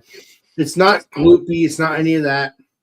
There's something that can keep you warm. Now, there's a slight burn on the back of the fur here, just a second, but it's not a warming sensation, which is kind of crazy because the first one was. So I do feel a burn though.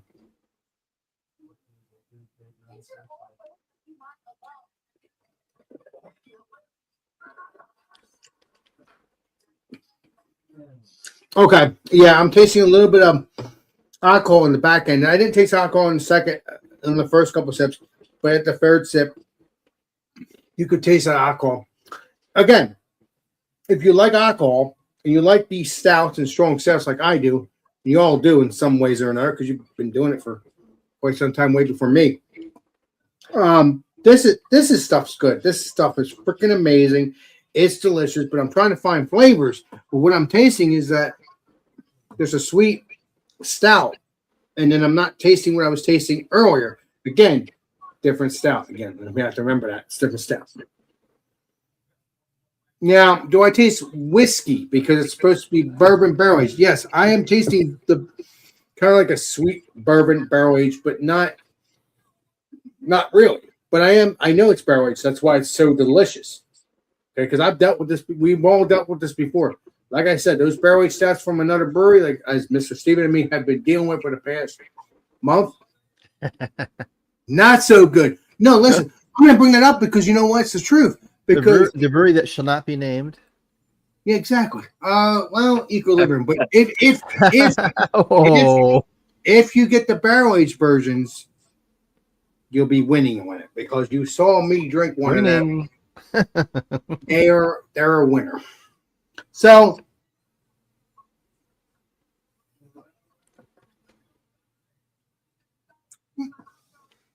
wait a minute. Kind of like a sweet leather too, like a sweet cherry or something. That's weird. Hold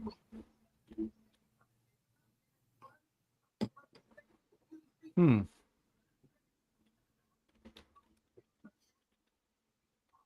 Okay, it's that. It's the alcohol. That's what I'm tasting. Because I have to swish it around on my palate, on the back of my palate, and my front of my palate to see what the hell's going on. So yeah, that's like a sweet alcohol. But again, but I'm glitching. Well, of course, it's the internet. Switching good. Yeah, switching good. Okay. But no, this is a barrel aged whiskey beer. So or bourbon barrel aged. Sorry, but Chadio, that's a funny thumbnail. What are you doing, Bobby? Sorry to interrupt you, Alex. Just Chadio posted a video. Really, come on, we're having fun. Listen, yeah. You gotta have fun. You gotta. That's why we do this, man. We're having fun. We're in Sears. We're having fun. We're doing all that. Yeah, bourbon barrel aged weekend. I'm really pleased with this. I'm pleased with this. And listen, people should have erupt me anytime because you know what? We gotta have fun this weekend. We gotta have fun during the shows. So that's why we do it. So if you can get this beer, let me know. I'm gonna enjoy the rest of it. If you can get it, if I'm giving it a rating. I didn't give a rating the other one, but what the hell? I'm going to give a rating on this. It's a T. Survey says. I'm going to give it a 95. Oh. 95. Well, because again, Prairie has not done wrong. Has not done anything wrong, at least with their stouts. So it's bourbon barrel aged for sure. So if you can get this, please do. Again, try to get it in the next couple of weeks, next couple of months, at least between. Do they even still have it? I mean, you got it. Well, no, I'm saying they may have different every year, as Mr. Chad is going to about to say to, I think, because I said they went bankrupt. What's it, Mr. Chadio? I'm just talking shit. It's fine. Keep going. Oh, you're talking shit. I love you. That's okay. But no. They have these series every year. So if you can find them in any of these stores, please do. If you want to age them, fine. If you want to get like a couple, like two different boxes of them, like if there's like two different ones, Barry, get the one and then get another one. You know, it all depends if you have the money or anything. But if you can get these beers series wise, please do. They are delicious. They're not, as far as I know, they have not done anything wrong. Because as we discussed before in the past with our YouTube channels, things happen like this. It's tasty and delicious, but you got to support these breweries because if they do sell out, sometimes they stay the same, but sometimes they don't, as we experienced in the past. So please support your local breweries or support these breweries that are delicious. Yep. All that matters. Yep. I'm going to shut up now because I can go on, but thank you, sir. So Cheers. This is what Stephen was laughing at. You guys ready? You want to see this? Here we go. Yes, here we go. Ready? You ready? This is what I call fun to table. Blow him up, please. Oh no! Oh shit, oh hold oh on. oh! Oh yeah.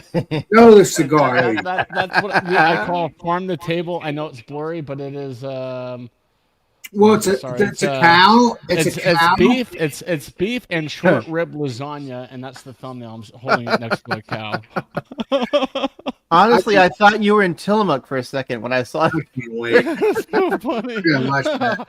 Oh, I don't know. That was a silly idea I came up with for my short little video I recorded at my mom's earlier for our dinner.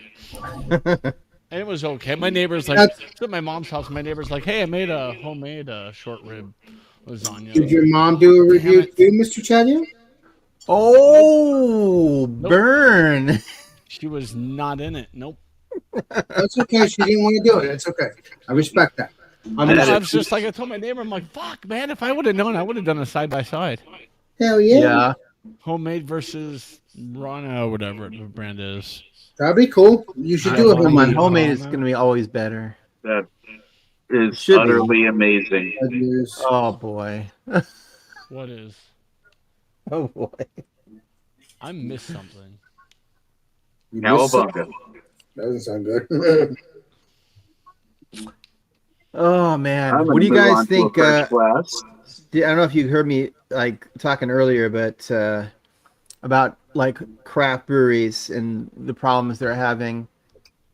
What do you think is the solution? Because Well, the solution is don't worry about the tariffs. Don't get me started because I will.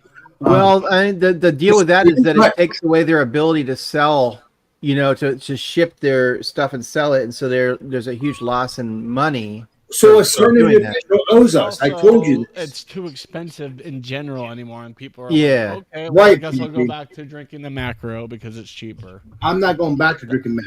I'll never They will. have to. If they're all gone. Well, then I would have to go to court against these dumbass court. No, How are we going to sue these breweries if they're out of business? not the breweries. I'm talking about the tariffs. Oh, I'm gonna give you that Well, nugget. tariffs have been used since before the United States was even a country, but we're not. I mean, there's Then we don't always need- Then we need to get rid of tariffs. Then we are a country. well, no, it's not. That's not. No. Go ahead, Mr. Steven. I'd like to hear your No, opinion. I mean, if they're used in the right way, I mean, you definitely need tariffs. Every That's country fine. has. If they're doing it the right way. It's not just the U.S. Every country has Every tariffs country on. uses them. Yeah. Mr. Steven, you had a point there.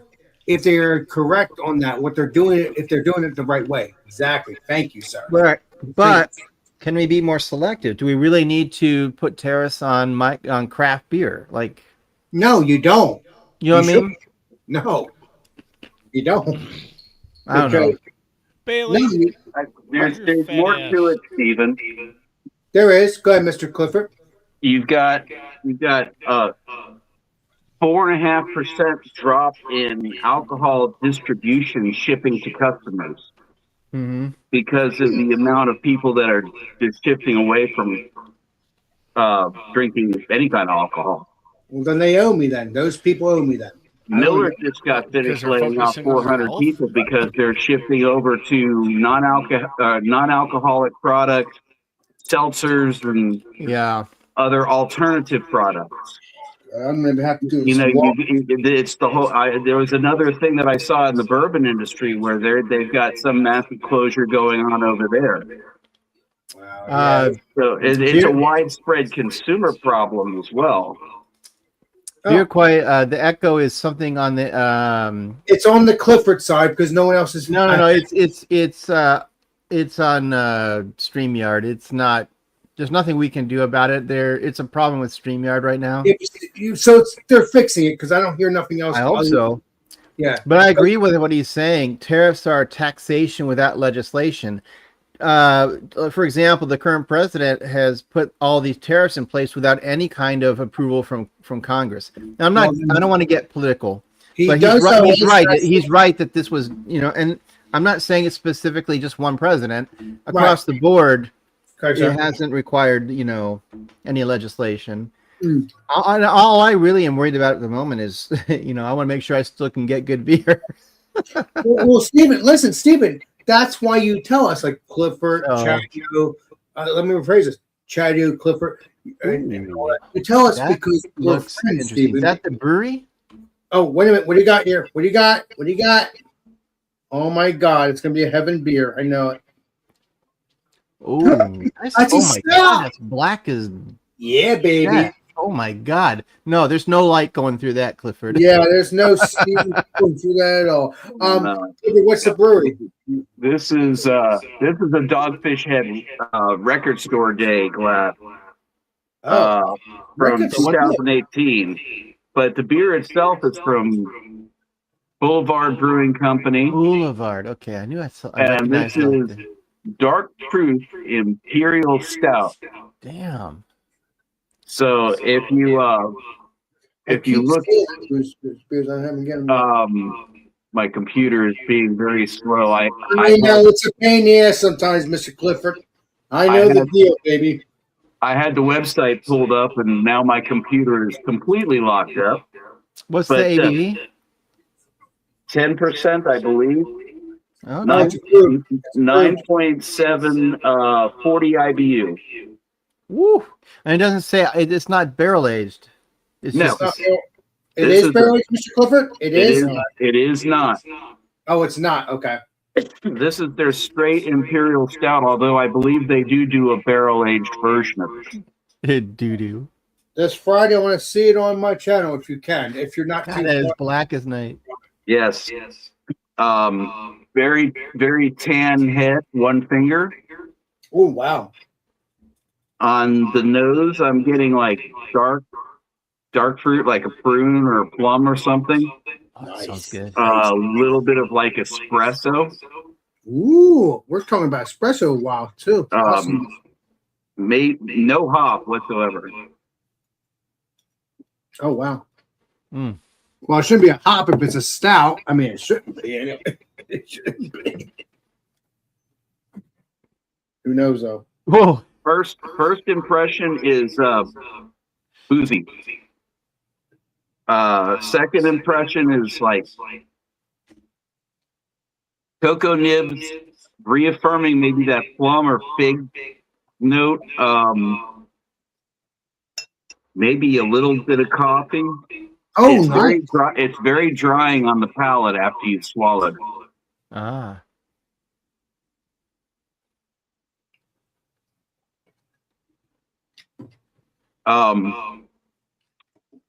Around the sides of the palate, you get maybe like a very mild, almost like astringency, but not really. They bristle your mutton chops.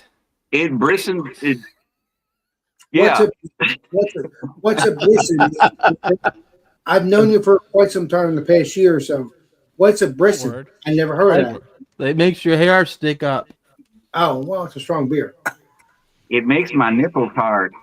Oh my God! And family show no more.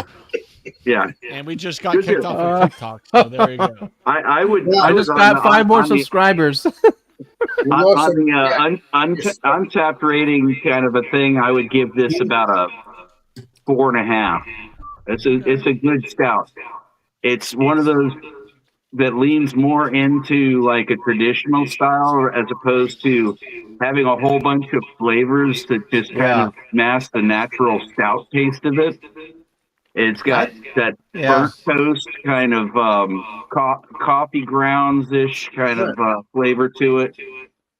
So Sometimes if you like I that appreciate kind of stout, that. Like I like stepping back and just getting the base of a instead of all that extra crap.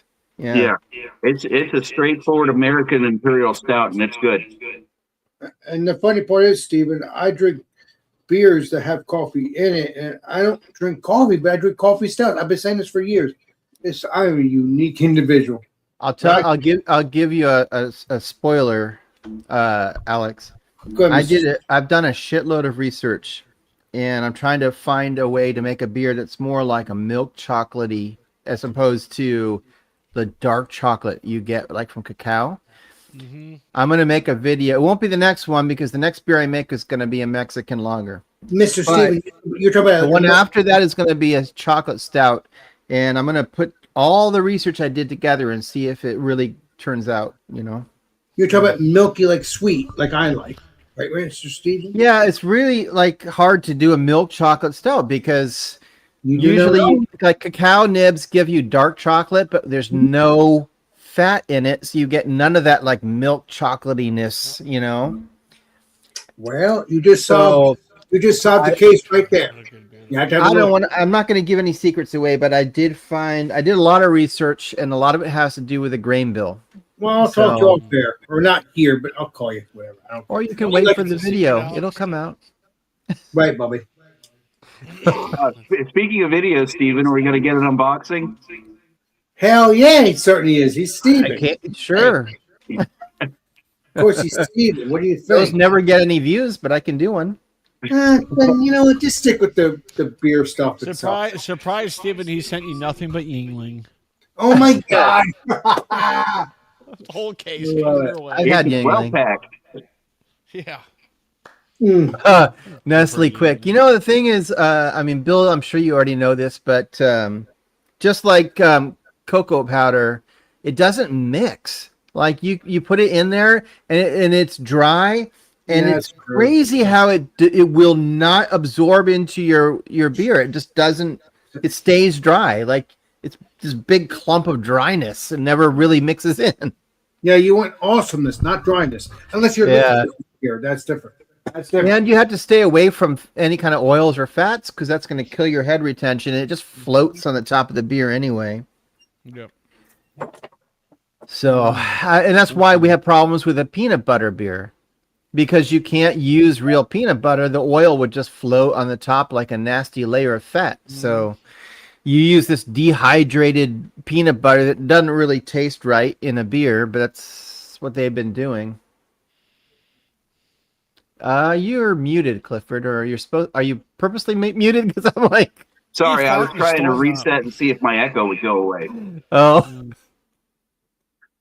This one is I- very dry, but it's like, and the dryness lingers. But as it lingers, it's almost got a nutty flavor that kind of comes back with it.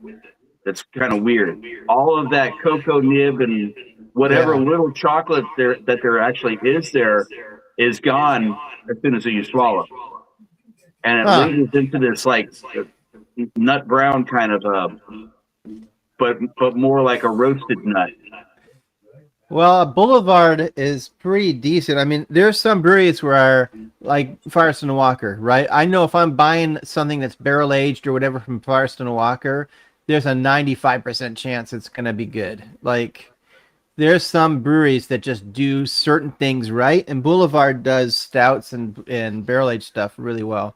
Yeah. But yeah, Bill, you're right. Brewing is a pain in the ass, but it's one of those things, you know, you fall in love with, you know, there's never perfect, like you never figure it out. You're never going to reach the end of the book because Nope. it's always an evolution. What's up, Bubble Gut Brews TV? It's such a long name to say. I will say that Beer Boulevard Man. made one of the best chocolate beers I've ever had. Yeah. They did one as a 1 year release with a local chocolatier in the area, and that was it. It was like the organic chocolate from Samuel Smith, but it was much more succulent. You know how you get Yeah. that sort of that Hershey's chocolate kiss Yeah. in the organic. It tasted like that, but it tasted like it was a really good fine Yeah. chocolate from Austria or something. Oh, yeah. Bubble Gut Brews. Are you talking about the chocolate? We're talking about the chocolate beer. Is that the conversation? Yeah, the mash temp definitely was part of the research I did. That does make a difference. I don't know if I would go as high as 156. But yeah, because if you mash higher, you're going to end up with a sweeter malt, at the end, a sweeter beer. So that definitely is part of it. You definitely need to mash at a higher temp for more of if you're using the correct malt build to get the chocolate flavor. I will believe you on the water profile. I am not good with water profiles. So calcium chloride, yeah, lactose doesn't add a whole lot of sweetness. You know what I mean? Like, it's maybe more mouthfeel than sweetness. It adds a little bit of sweetness, but it's really not much. It's pretty not. It's not that sweet. Yeah. Anyway, My computer finally came up, and the Boulevard site says that they don't give you like anything exact, but it says that they blend barley, wheat, rye, and oats to create this, and then they use noble German hops for a spicy herbal notes, while the rich velvety mouthfeel mellows to a dry, smoky finish. And I kind of can see that smoky finish on this, but it's almost more like an ashy finish. yeah, I don't like the ashiness. I know what you're talking about. Look at my pussy. And I don't want to divulge too much, beer man. Like I said, I have a video that I'll be making in a few months because I did a ton of research on it. And it may not turn out like a good beer anyway, but that's what homebrewing's about, experimenting and trying. But yeah. I agree, Bill. Bubble Gut Brews makes some amazing beer. I still have another one of his beers in my fridge right now, actually.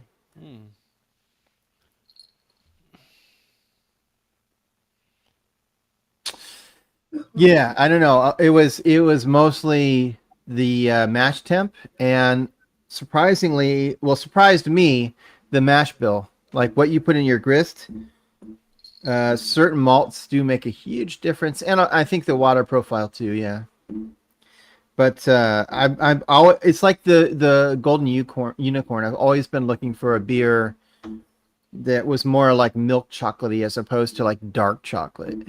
Boulder Beer Company's chocolate shake was a good Oh one. yeah, And they're gone. No, Boulder Beer I know, but I Company's- mean, I not that I want to buy one. I want to be able to make one. Oh, okay. Yeah. yeah. Shake Recipe's probably out there. shake tasted like a chocolate shake. No, Hershey bars have milk in or fat in them.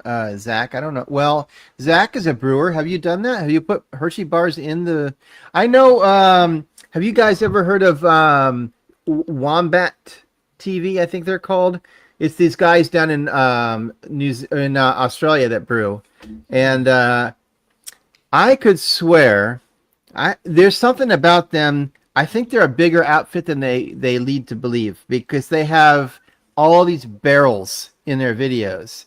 And there's no way you could have all those barrels and not be like a big time like brewery.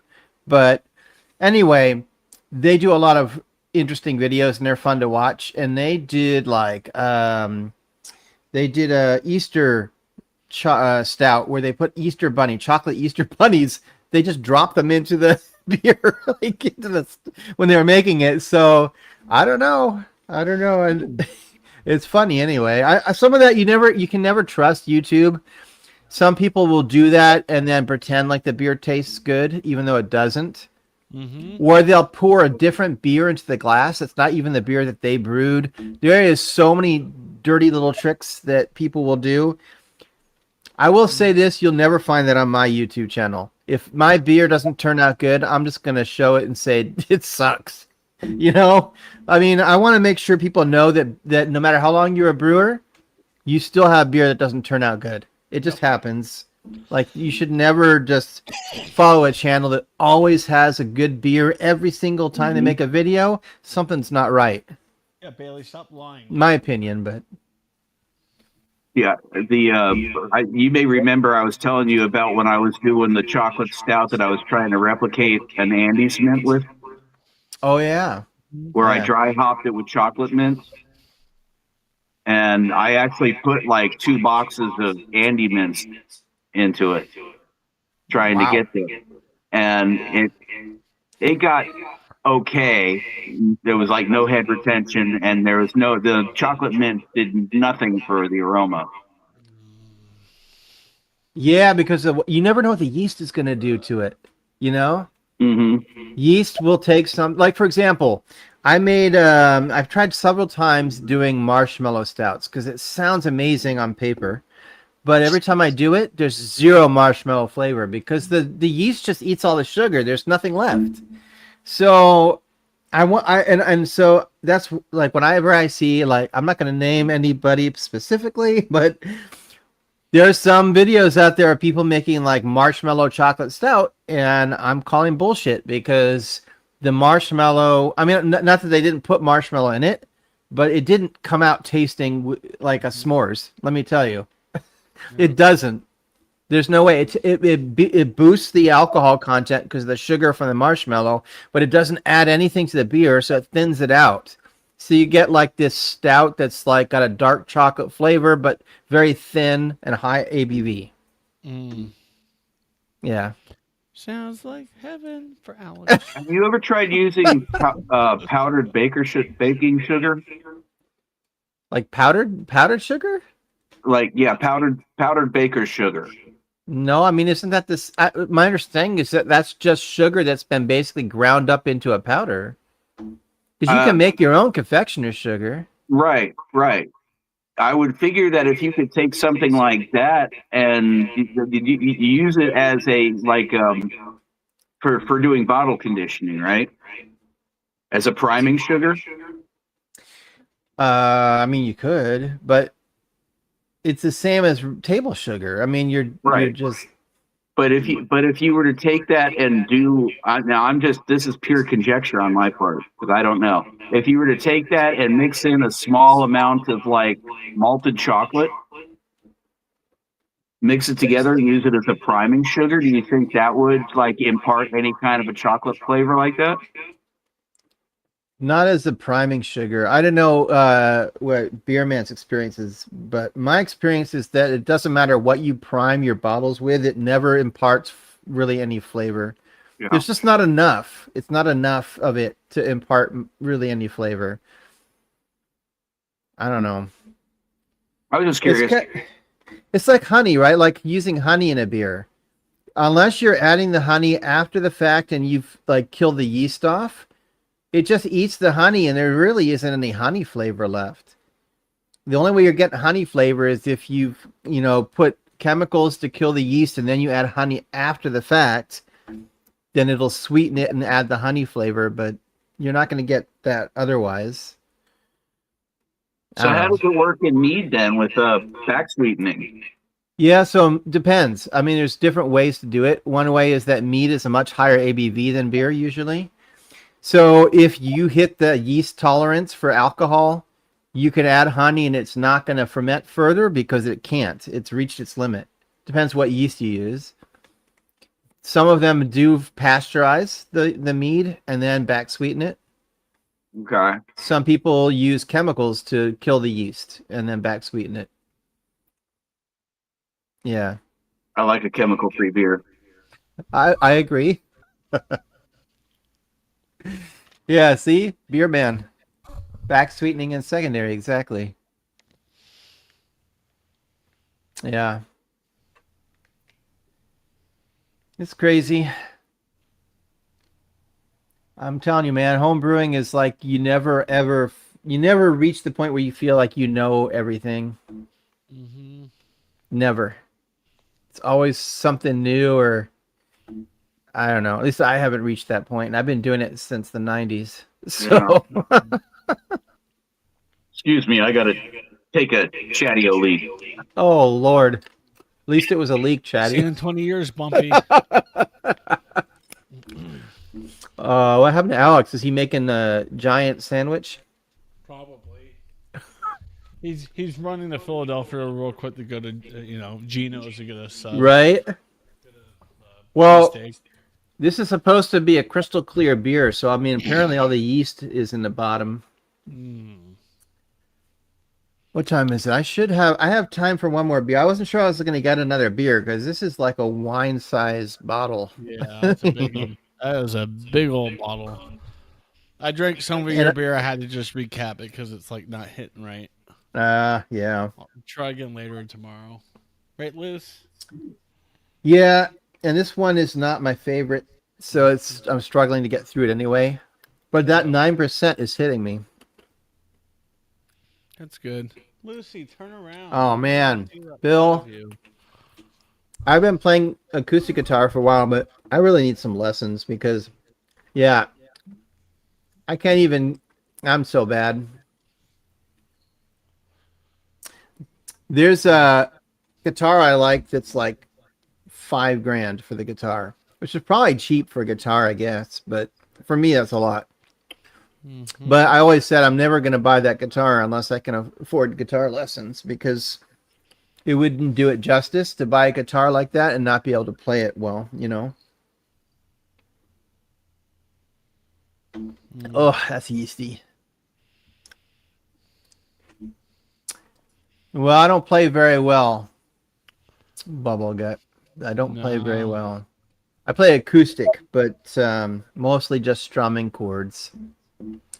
Yeah. In I front really of need the to fire, learn how to on the play more porch. riffs and stuff. Bill be your guy.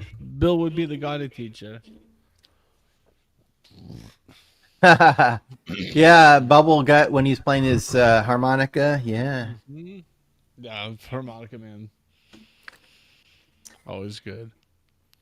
Yeah, beer man, I was surprised about you always say that your brew space is small, but on camera it doesn't look as small, to be honest. But he's right. It is very small. Very small. So I can see why like he could not really have another person with him. I guess he could, but you wouldn't be able to move around at all in there. Mm-hmm. Very tiny space. But hey, you know what? He's lucky to have a space like that, because I don't. Like, I would love to have a separate space from my house to brew beer and everything. He had to go through a lot of red tape. Yeah. I remember that. There's Alex with his grilled cheese. Nope, I made leftovers, sausage, bacon, and toasted sandwiches.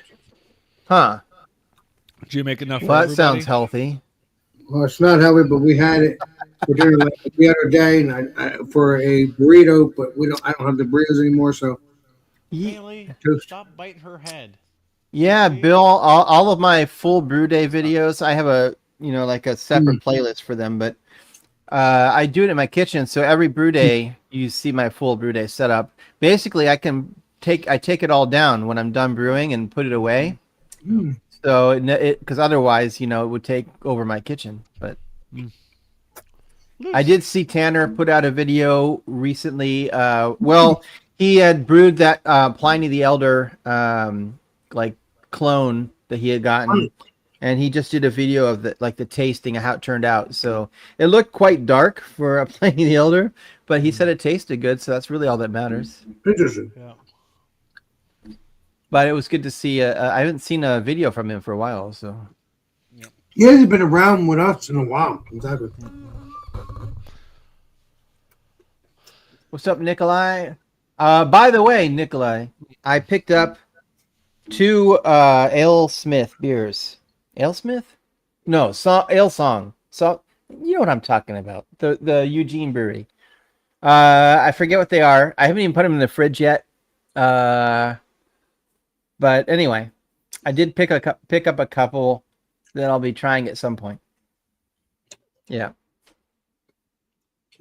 You're talking about the beers you showed me a picture of. Yeah, I remember that. Yeah, I did. Yeah, I think I sent you a picture. Yeah. I thought, I think I got charged incorrectly, because I swear the receipt said I got one that was. So they make one that's I think it's a Scottish ale that they barrel age or something. And I thought I saw it on the shelf. And I was like, I'm not a huge fan of Scottish ales. And I almost got it, but I swear the receipt said that they charged me for that, even though I didn't buy it. But anyway, it's too late now. I don't even have the receipt anymore. So, but you have the beer, not that one. No, I got like two of the other ones. I think they were barrel aged. I can't remember. One of them was called like cookie, sugar cookie, something like that. Okay. You're talking about other crap. No. This one's called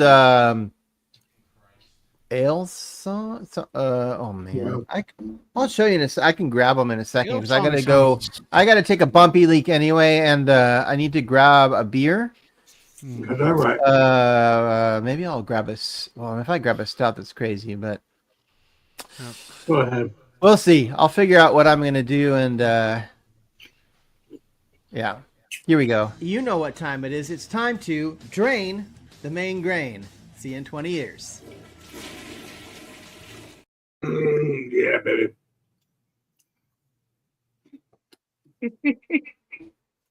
I love it when Steven does that. It's so special. Every time you say "yeah, baby," it reminds me of that Primus song. What's the fire song? I know what that song is. Hey, baby, say you want to lay down with me. Hey, baby, say you want to lay down by my side. Hey, baby, say you want to lay down with me. Hey, baby. It's weird. I should have heard of it because I love music all the time. Kentucky Kill. Mm. What is that? Mm-hmm. Did I just hear some Primus? You did just hear some Primus. A very bad impersonation, but Oh, I know the song. Yeah. I'm going to log off quick and see if I can get rid of this echo. Okay. Bye. Well, Tell Mom I'm sorry. I can't fucking get my camera right. It's bothering me. well, things do go crazy there, Chad. Who knows? It just won't sit straight anymore. I have to get a new one. Piece of crap. Alex, you'll buy me a new one, right? My birthday's coming up.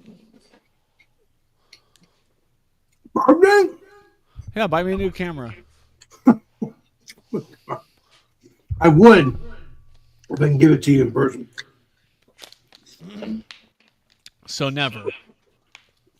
I would love to have you around here. I would love it. I'm not going on any trips this year, that's for sure. Not 2026, but maybe 2027. If the job does well, whenever you get a job. Yep. I don't know. I hate saying that. It's terrible for me.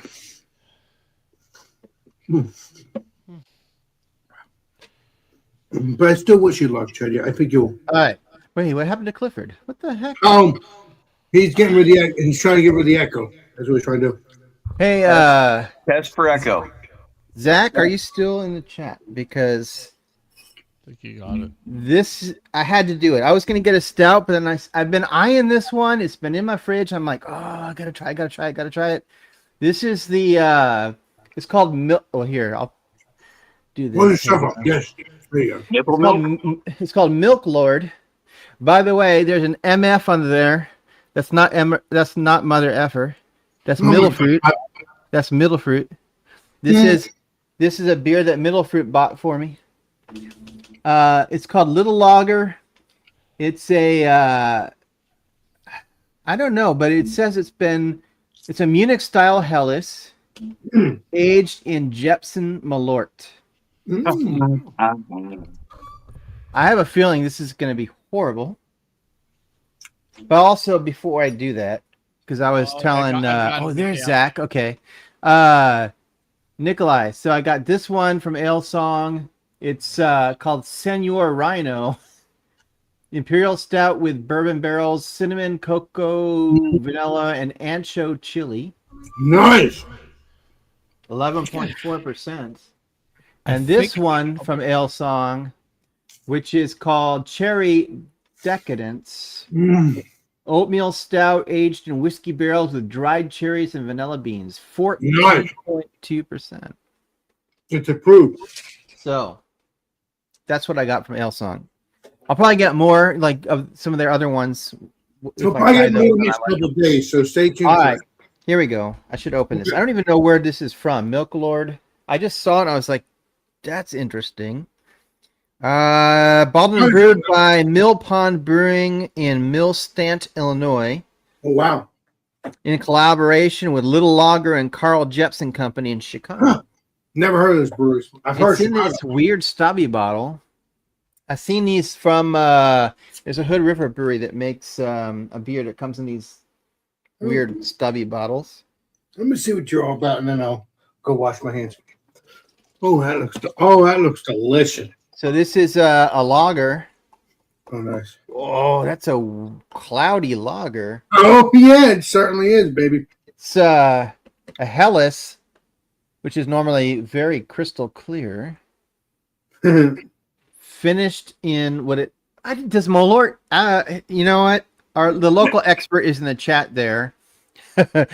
Zach, is Malort actually aged in barrels? Let us know there, legendary Zach, please.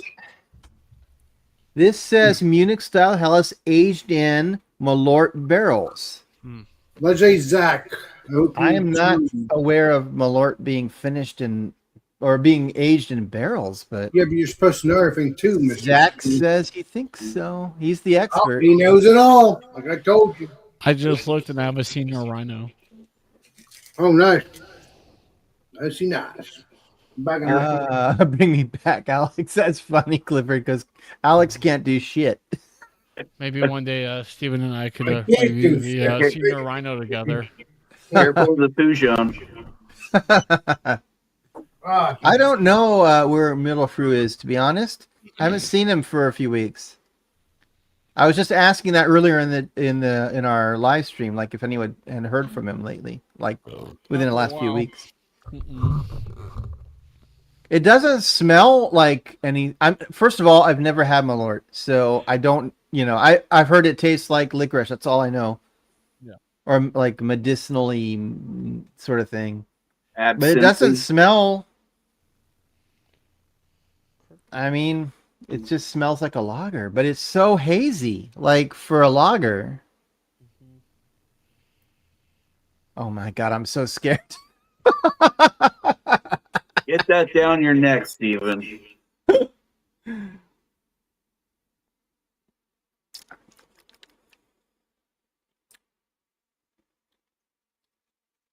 God damn it. It's actually pretty good. I don't know how to express. I can't explain like the flavor though. It's I don't think it tastes. I don't know what Malort tastes like. So that's maybe. Think sort of absinthe. I don't taste any kind of licorice at all. Like it definitely has a flavor because normally a Helles is super clean and crisp and doesn't have any kind of real flavor to it as far as. But this does, but it doesn't taste like licorice or anything.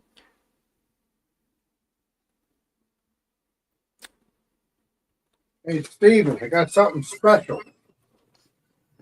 I'll tell you this much. Yeah, I don't know about the peppermint rhino, Nikolai. I don't love mint in my beer. It's a weird, but I don't know. I would try it just to try it, but I'm not sure I would love that. I just don't know how to. It's very subtle. It's almost like caramelly, sort of, maybe. Zach, Malort is delicious. Yeah, I don't know. To me, it tastes like there's a subtle caramel flavor. All right. I don't get anything that I would never guess Malort, even though I've never had it. From what I understand of it, I would never guess. Well, you do know it all. It's like good sweetness, like a caramel sweetness, but nothing like medicinal. Nothing like. That's interesting. That's not what I would have expected. I just pulled that distillery up. Yeah. And that comes from a section of Chicago known as the Pilsen Historic District, which is Malort or the distillery that makes it. It's a Czechoslovakian neighborhood. No, or originally was. I don't think it's distilled. Am I wrong? Are you talking about Malort? Didn't you say it's barrel aged, Mr. Steven, or something? I thought you said that, or something like. So Beerman says the cold barrel conditioning imparts soft floral. I don't get any floral. Vanilla, I can see that. No, about the grapefruit though. You taste the vanilla. That's good. I've never heard of that though. What's cold barrel conditioning. Never heard of it either, Mr. Steven. I can't explain that to you as well. This is interesting. It is. Anyway, I'll pull myself back down, but I don't know what else to say about it because it just has like a sort of sweet caramelness to it. Nothing like I would have expected, like from what I've heard of Malort. Sweet caramel. But you know what? It works. Like it adds a nice like sweetness to Helles. Like this is really good. Wow. Alex, it's too late for you to eat that. You're going to give yourself nightmares. Is that a ho-ho or what is that? No, it's not. It's a Pop-Tart ice cream chocolate sandwich. It's Pop-Tart. I too once had cocaine. They do taste like. Yeah, they're a little bit smaller than real Pop-Tarts, but that's what that is. That's what it looks like. Ice cream Pop-Tarts, chocolate. It's a chocolate Pop-Tart. I've had it. This is my second time because I had it yesterday. I wanted to review this for you guys, but yeah, I'm not blowing you up because this is a beer channel. No. Stop it, Bobby. But yeah, this tastes good. I mean, I guess. Let's see what it tastes like. Cheers. Hey, Bubble Gut, have you ever had the Ale Song? Have you had any of these? They're from Eugene. Anyway, just curious because I was telling Nikolai the other day that I always pass these by because to me their label is kind of like boring. I mean, you got to really read the fine print to see what it is, and I just pass them by because I'm like, whatever. I'm not going to stop and take the time. And then Nikolai was like, "Oh no, you got to check them out." So I was like, "Okay, I'll see what they're about." That's specific beer. Yeah. Yeah. So I have that one. This is crunchy. It's tasting good. Tastes delicious. Let's see what it tastes like itself. Apparently, Malort also is one half of a boiler maker known as the Chicago Handshake that is made with old style beer. Huh. Well, I mean, Zach would know. He's our local expert on Malort. Let me tell you. And that I've seen it. I see it. There's a liquor store near me that has it, but I just I don't like licorice, so I don't want to spend money on that. That particular district where that distillery is, or where they produce it at, as I say, is called Pilsen, and apparently that was part of the Chicago neighborhoods that were erased during the Great Chicago Fire. And when that was like one of the buildings that sprung up during the reparations of the fire. Yeah, I mean, Malort is definitely from Chicago. There's no question. I feel like it probably, and I've never had this either, but it's similar to Underberg or Underdog or whatever that crap is that with a brown bag on it. Yeah, the one that I had the other day. Yeah. Yeah.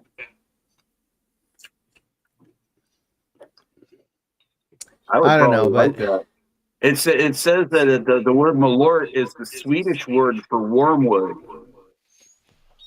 which is so. It's so weird they're saying you're echoing because I don't hear an echo at all. I don't hear it. I don't hear any echoes from Chadio either. Just Clifford. So I don't know. Yeah, that's weird. It's StreamYard though. I think it's got to be StreamYard, yeah. It's not bad. It's not as bad as the other night. Exactly. Huh. I had to shut things down because of it. It was driving me insane. See, I don't pull up YouTube when I do these. It's too many, so I don't hear whatever is you're hearing on YouTube. I haven't heard it. But yeah, I've got YouTube up there, which I know has about a 7-second delay on it, but I just keep that muted. So this is just through my phone. Yeah, if it's muted, then that shouldn't have anything to do with it. And I'm not using any external speakers. Yeah, I don't know. Now, yeah, Nikolai, I think it's this platform that we use. They seem to be having an issue because we've noticed other people using it the last couple of days have also had echo in their stream. Yep. And so I don't think it's us. It's the platform hopefully they're going to get that fixed soon, because that's annoying. Because we do, well, if, for example, I'm paying for this service, so they should be fixing it. And one of the things that I noticed watching the other stream that was having the same issue is that it was every time they were adding somebody new into a stream. Huh. I don't know, but that's frustrating, especially if you're paying for the service. You know, and it ain't cheap. Let me tell you. Not anymore. It used to be affordable. Now it's just like, No, it's not anymore. no, it's bad. I think the last time I paid for it, I think I got a deal for like $60 for the year, and now I think it's like $300. I'm like, yeah, get the hell out of here. Yeah.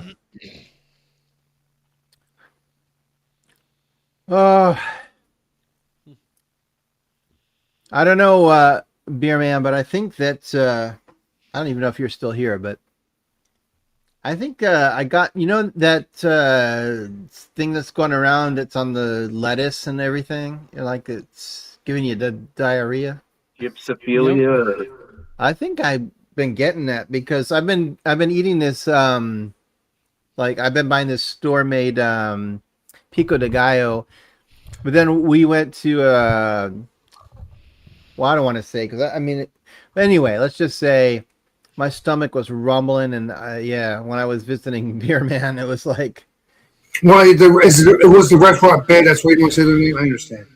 no, I think it could be that because I stopped eating anything with. Basically, I stopped eating any kind of vegetables right now because I'm afraid that's what caused it. And ever since I stopped eating any vegetables, I have no issues. So Vegetables bad. Weird, because vegetables supposed to be good for you, Steven. I don't know why you haven't answered. Weird. Because here's the problem: they're raw, right? They're raw, and if people are processing vegetables with hands that are dirty. Yeah, that's a problem. Yeah. So There's only one farm and only iceberg lettuce is from what I keep seeing. Then it's going to throw your own. I don't know. But then again, Beer Man had the hamburger, and I'm trying to think what his wife didn't have any vegetables, did she? I've had lettuce. But I've had lettuce. I don't think Beer Man you didn't get sick from that, did you? So maybe I had lettuce I don't the know. other day. It was all right. Oh no. Yeah, I spent the first hour of my drive home from Beer Man with my cheeks clenched, let me tell you. Oh boy. Oh yeah, I get your spray, Steven. I know what you're spraying. I know what you're spraying. Yeah. Fortunately, Ran in a house like this. I hate that. Like you're trying to have a nice time and Well, it's not you. It's just something. I know, but With your stomach. That's what happens in life. I would have liked to hang out a little bit longer with Beer Man that day, but Well, you will. You'll hang out. Maybe you can call him the next couple of weeks. unfortunately. Maybe you can meet up again the next couple of weeks, Steven. I hate it when you're prairie dogging. Exactly. That's what I'm saying. Prairie dogging?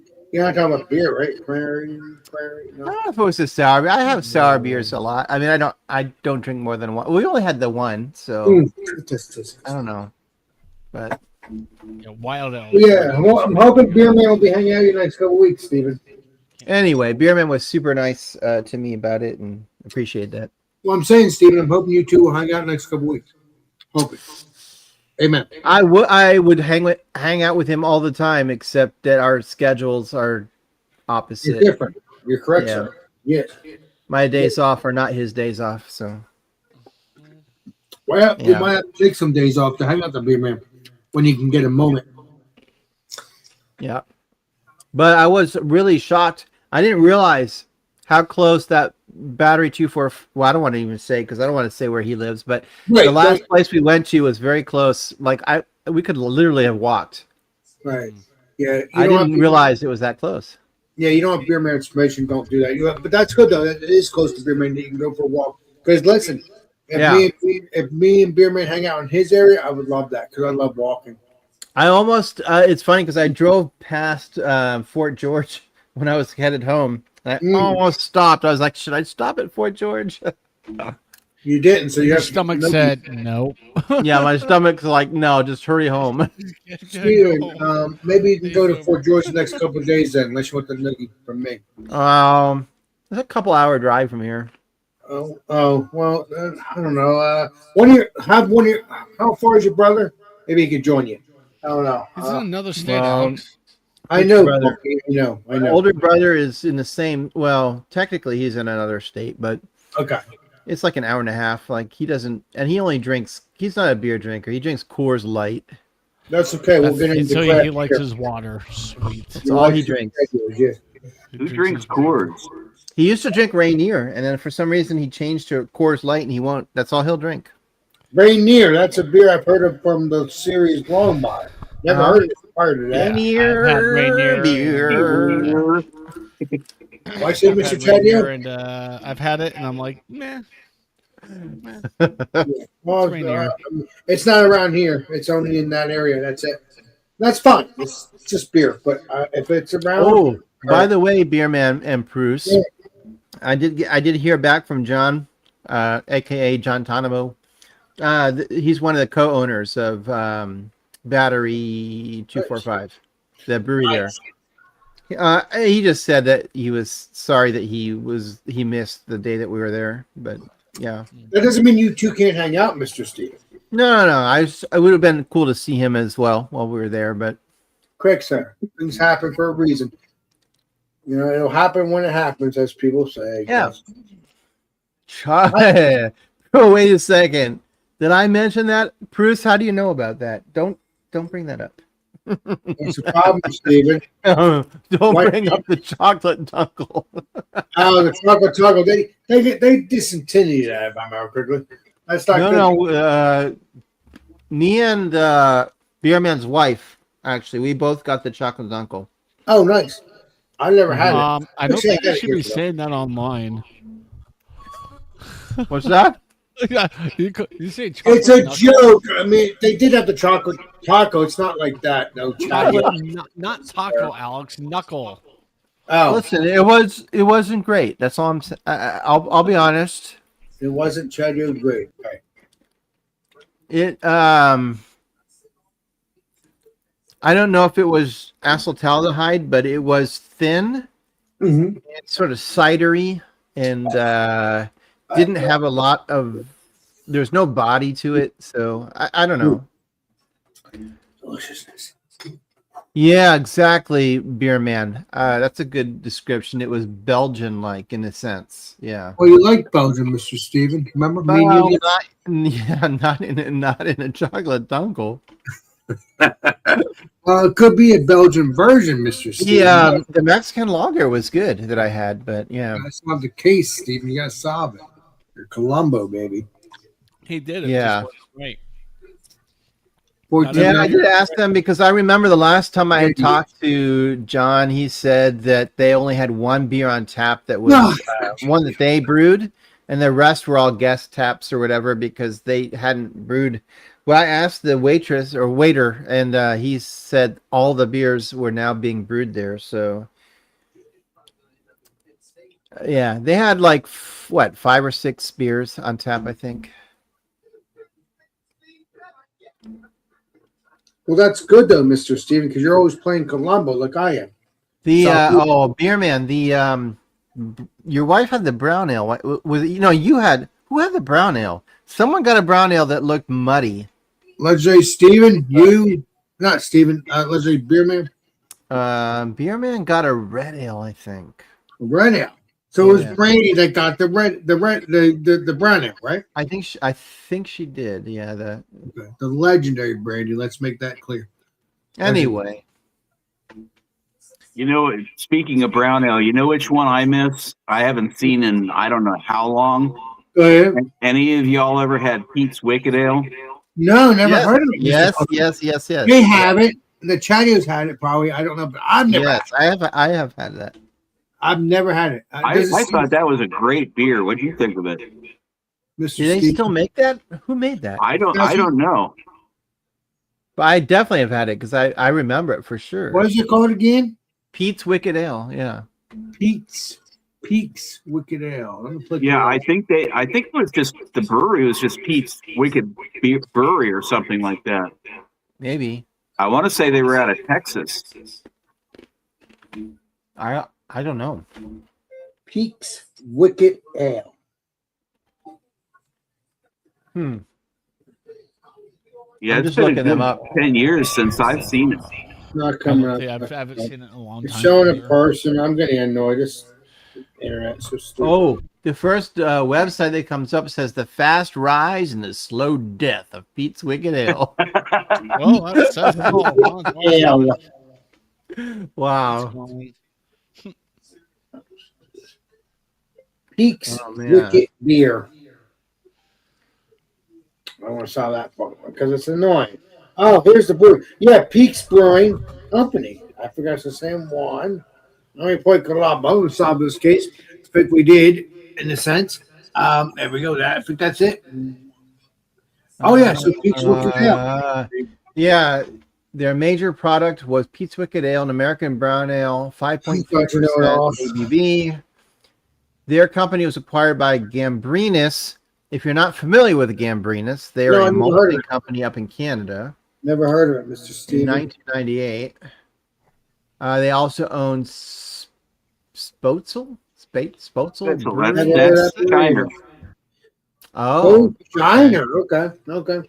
Yeah, Spetzel's the name of the Bridgeport. town. Oh, they owned the Bridgeport Brewing, which no longer, I don't think they exist anymore. But that was an Oregon brewery, Bridgeport. They don't own I remember them. more. That's not good. Yeah, Wow. Spetzel is the name of the town. It's about halfway between San Antonio and Houston. Ah, Shiner Brewery is kind of like, as best I remember, a little bit on the south side of it. It sits about maybe 3 or 4 miles on the south side of I-10 as it goes across there. Gambrinus discontinued Pete's Wicked Ale in 2011, citing to its distributors that they had rapidly declining sales volumes. Oh, it's not been around for many years. Mr. Akron, Ohio. Oh, no, wait. No, sorry. 2016, Hoppin' Frog, who's still around. That's still around. In Akron, Ohio, bought back Pete's Wicked Ale. Really? And they renamed it Wicked Repeat 2X. So is that still around, Mr. Steven? Because since it's been switched. I don't know. Saint Steven. I'm just curious. I Because don't- you see me drink Yeah. Hops Frog Brewery. You've seen me drink those. They're beers. still around. Yeah. Hoppin' Frog is still around. Yeah, because you've seen Obviously. me drink them. You've seen me drink them. Another Yeah. I've had their brewery beer. we used to see here and don't anymore. Hmm. Another good brown ale was Moose Drool. They're still Moose- around, right? You can Moose still get that. Drool. I didn't play Colombo. Yeah, that was the Montana or Idaho brewery. Something like that. Yeah. Up there somewhere. I Yeah. don't see any brown ales anymore aside from Newcastle. Yeah, I was telling Alex that Beer. earlier that if we wanted to do a brown ale for a Monday, like craft breweries will make a brown ale, but you don't see any commercial brown ales anymore. Know it all as usual. Look at you. Yeah, they're hard to find. Know it all. I believe you guys know it all. All you YouTubers know it all in your own way. I know it all. I know Jack. So, guys bro, Just don't and you know it all. yeah, there you go, Pete's Wicked Ale. Know Oh, it no. all. That's Moose What is Drool. that? If Yeah, if you I'm guys not know- Oh, Moose mistaken, Drool, okay. that was the We never very had first. That was the very first beer to ever come out in aluminum bottles. And Aluminum. then there's That's Moose, then there's horrible. Moose That's Head. a horrible thing to put a beer in. Then there's Moose Head. There's Moose Head, and I've had that, but I never had Moose Drool. There's Moose Head. It was a good beer, just regular beer, whatever it may be. But I Well, never. the aluminum bottles do keep all of the light out of the beer. That's mean- true. Yeah, that might have saved the Moose. what did I have the that Czech beer, the Pilsner Urquell? That might have Yeah. saved the Pilsner Urquell. God, that was the worst beer I've had in a very long time. Oh my god. So bad. I'm not a big fan. It literally smelled like a skunk's ass. I'm not kidding. Yep, seems right up that beer. It was like the worst. For some reason I could just see Steven in his kitchen going. But we'll be. You'll see the video next Friday. Yeah, We'll be someday in the future. We'll be, if I can find it, we'll do. Oh, bad. We'll do some moose drool sometime in the future. I'm not kidding, Beer Man. It was like the worst, like moose like the worst weed you've ever smelled. It was so bad. It was like, oh, I can't even express how I've never had a beer that skunky. Like it was unbelievable. I thought you liked skunk beer in some cases, Mr. Steven. No, I don't. What the hell makes skunk beer, Alex? I'm talking about stank, Mr. Steven. Or You mean dank? weed. Anyway, so to answer Bruce's question, Rogue. Sure. So another brewery went into that building and bought that facility's building. It's a Eugene brewery. I can't think of the name of them off the top of my head, but that I don't know if they're open yet. I'm assuming they are because the longer they're not open, they're not making money. So right, Mr. Steven. I wouldn't be opposed to going down there. It's just it's a long drive from here, but how far is it, Mr. Steven? To Newport, like 3 hours, maybe more. Unless you're traveling, it's not a good idea. Yeah, probably one of those deals where you got to go for the weekend and then come back. But and also on the way, check out other breweries. I do love the town. I love Newport. That is probably for me. No offense to anybody like Beer Man, but Newport is probably my favorite coastal town in Oregon. It's big enough to have everything you need. I am curious though about that brewery, so I will probably check them out at some point. And that facility is huge, so I'm curious how well they filled it because it would take a big brewery to fill that space. So it'd be interesting. But Mr. Steven, I always think positive. That's like you do, Mr. Steven, like you do, not less like you do, like you do. You would. It'll be so cool because even though it's 3 hours, you still check out other breweries while you're on the way.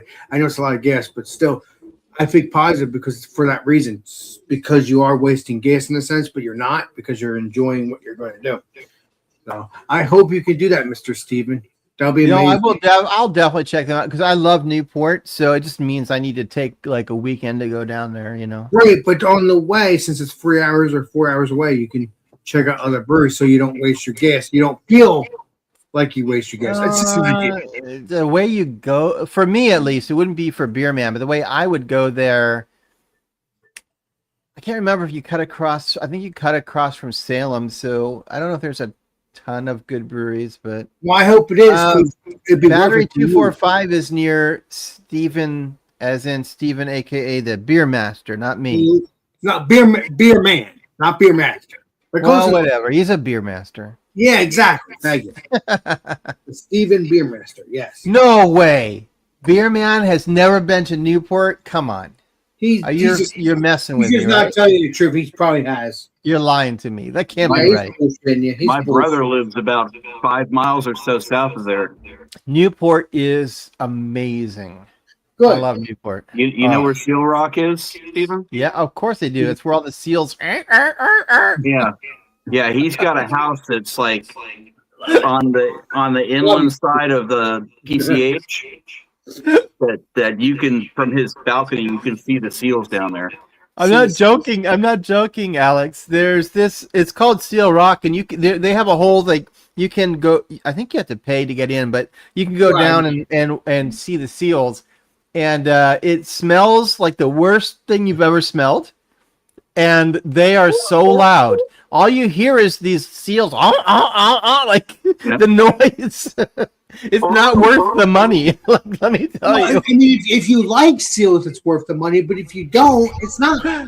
Yeah, it sounds like the Crosby, Seals, and Nash concert I went to.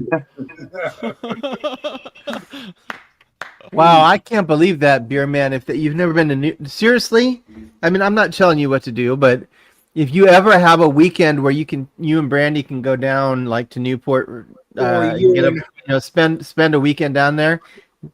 They have an amazing aquarium too, but or all three as you go, Mr. and Steven. who knows? I mean, like I said, I'd love to check out. If you do go down there, let me know. I'll find a way to go down there, especially if it's a weekend. I was about to say, Steven, I was going to give you a noogie because you're like, yes, Brandy and them they do that, but I want you to join them too. Because I would love to see what they did with that new brewery did with that space down there where Rogue is. But you get the Mark Hatfield Aquarium or whatever that's down there as well.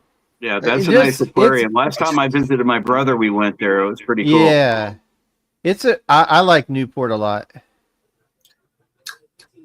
You know, tell you the truth, Steven, what new port beers should I try sometime in the future? Well, the only brewery that I know of is that new one that took over Rogue, so I don't know. Okay, you're supposed to be the beer master like me. What's the name of the town that's about halfway between Newport and as you're coming into I-5? I don't know, Mr. Steven. You know what I'm talking about, Steven? No, Newport's on the coast, right? And then I-5 goes up into Portland and Seattle and stuff from California. Yeah. There's a road that cuts straight across there. Yeah. And there's a town that looks kind of like an older town. Probably Corvallis. I'd have to look at the map to double check that. But that may have been it. But I remember the last time I was through there, and granted, this is like in the late 90s. Yeah. They had a microbrewery right downtown there. I don't remember. There are there are a lot of breweries in Corvallis. Yeah. Sam Adams. Ooh, Sam Adams. Come on, I can't even blow you up for that. That's Oktoberfest. It's not even time yet.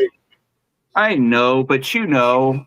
I saw Chadio's post and I was like, no, I'm not doing it. I'm not even gonna like it because it's not. All I'm gonna say is it's actually really, the Sierra Nevada is actually pretty good this year. It's August, man. It's August. What the hell? They always do that, Steven. They always use pumpkin things for no reason. Well, thank God that's not pumpkin. Pumpkin beers need to just. I just don't like stuff coming out before the actual holiday. Like, they're only a month early. Chadio wants a noogie because he wants nothing to be. Yeah. So pumpkin beers are disgusting. Bruce, Oktoberfest starts in September. I know. I'll have mine ready by then. I can't go to Other Half with Alex because Other Half is in New York, I believe. I mean, we will if you're in the area because you again, Mr. Steven. Let me explain. Who's ever asking that? Spain. Mr. Steven is on the West Coast. I'm on the East Coast. Now, if Mr. Steven is in this East Coast area, we can possibly do that. When he's on the West Coast, Mr. Steven, and listen, we will bury that, but he has to be in the East Coast to do that. Bruce, you should see the trees in my Sorry about yard. That. I have old growth Douglas fir trees that are ridiculous. Like if they fell, they're taking out my house. Wait a minute, birch beers. Wait a minute, birch trees? Douglas fir? I thought you said birch trees. I'm sorry. I'll give you a Douglas fir. Hey. Oh, I never heard Douglas fir. Never heard of that. Flame 52. Is that the brewery that went into the Rogue spot? Yeah. Apparently that must be because I think Beerman looked it up. So that sounds right. Claim 52. I think they're out of Eugene, and they bought that space where Rogue used to be, and they're gonna. Well, they probably already open, I'm sure, but whoever wants me to do that with Steven, more than welcome. I've never had their beer. More than welcome to do that with him because that'd be cool. Whenever he's in the East Coast, we won't bury that. It's not bad, Steven. If you're in the East Coast, we can bury whatever we want to do because we're in the East Coast. Where is Roseburg? Is that down by Medford? Medford. What? Rosebud. Oh my God! What is that movie? I've heard of that. Oh, it's from. Is this from Santa Claus? I think it is. Is it? No. Roseburg. No, that's from. I was right. That's from. It's not as far as Medford, but it's. Why is it from? I can't hear. Why is it, Mr. Clifford? Oh, Chadio said Rosebud. I said that's from Citizen Kane. No. Right, but what is that about? Because what is that? I heard of it. I've heard of Kane. That's an Orson Welles movie that was about the newspaper magnate William Randolph Hearst. Oh, and that's how There's a- Rosebud. Some people say it's one of the best movies made in American history. Wait a minute. You know what? I think I've heard of it from Jacob the Carpetbagger because I think he said it a couple of times. Jacob the Carpetbagger. That's why I've heard of it. 'Cause I'm like, Carpetbagger. yes. Jacob the cheater bagger. What? Come on, he's a saint. He's a cheat. He cheated on his wife, dude. He's not a saint. I know he is. I know he cheated, but that was a couple years ago. Claim 52 is in Eugene, not Roseburg. He- Roseburg like he cheated on her. closer to Newburgh or to anyway, it doesn't matter. But what's in Roseburg? Why are we talking about Roseburg? Well, because the Chatio said something. That's why. Rosebud. No, I said something to Roseburg. That's closer to like Medford, like Southern Oregon. Mm. Anyway, I don't know anything about Roseburg, to be honest. Got your paw, bitch. Got your paw, Bailey. What you gonna do? Yeah, that was a couple years Is that ago. where the Essential Craftsman is? Years. I think I subscribed to his channel just because like it's like mesmerizing. I can't do any of the stuff that guy does, but Hell yeah.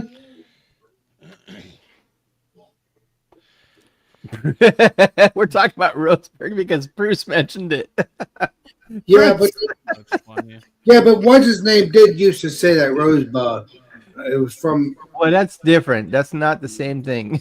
Not okay. the I same don't know. thing, We're Alex. talking about a city. Don't know. How to confuse Alex? Not hard. Just Yeah, Bobby. when's the rain coming? I'm ready for it. A I do brewfluencer. Oh, remember, is that a though, new that was term? that was a really pretty drive from Corvallis Corvallis over to Seal Rock.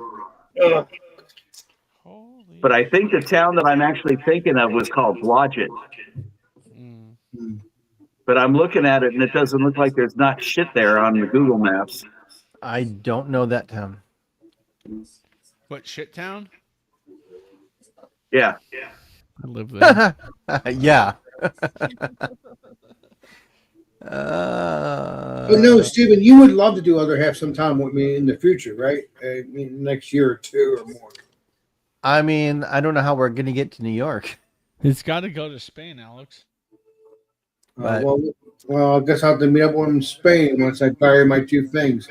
If I get what I'm if you get All what right. I'm saying. I gotta take a bumpy leak. Alex is gonna figure out how he's gonna get up to New England. Look, I'm gonna be honest. I don't really like beer that much.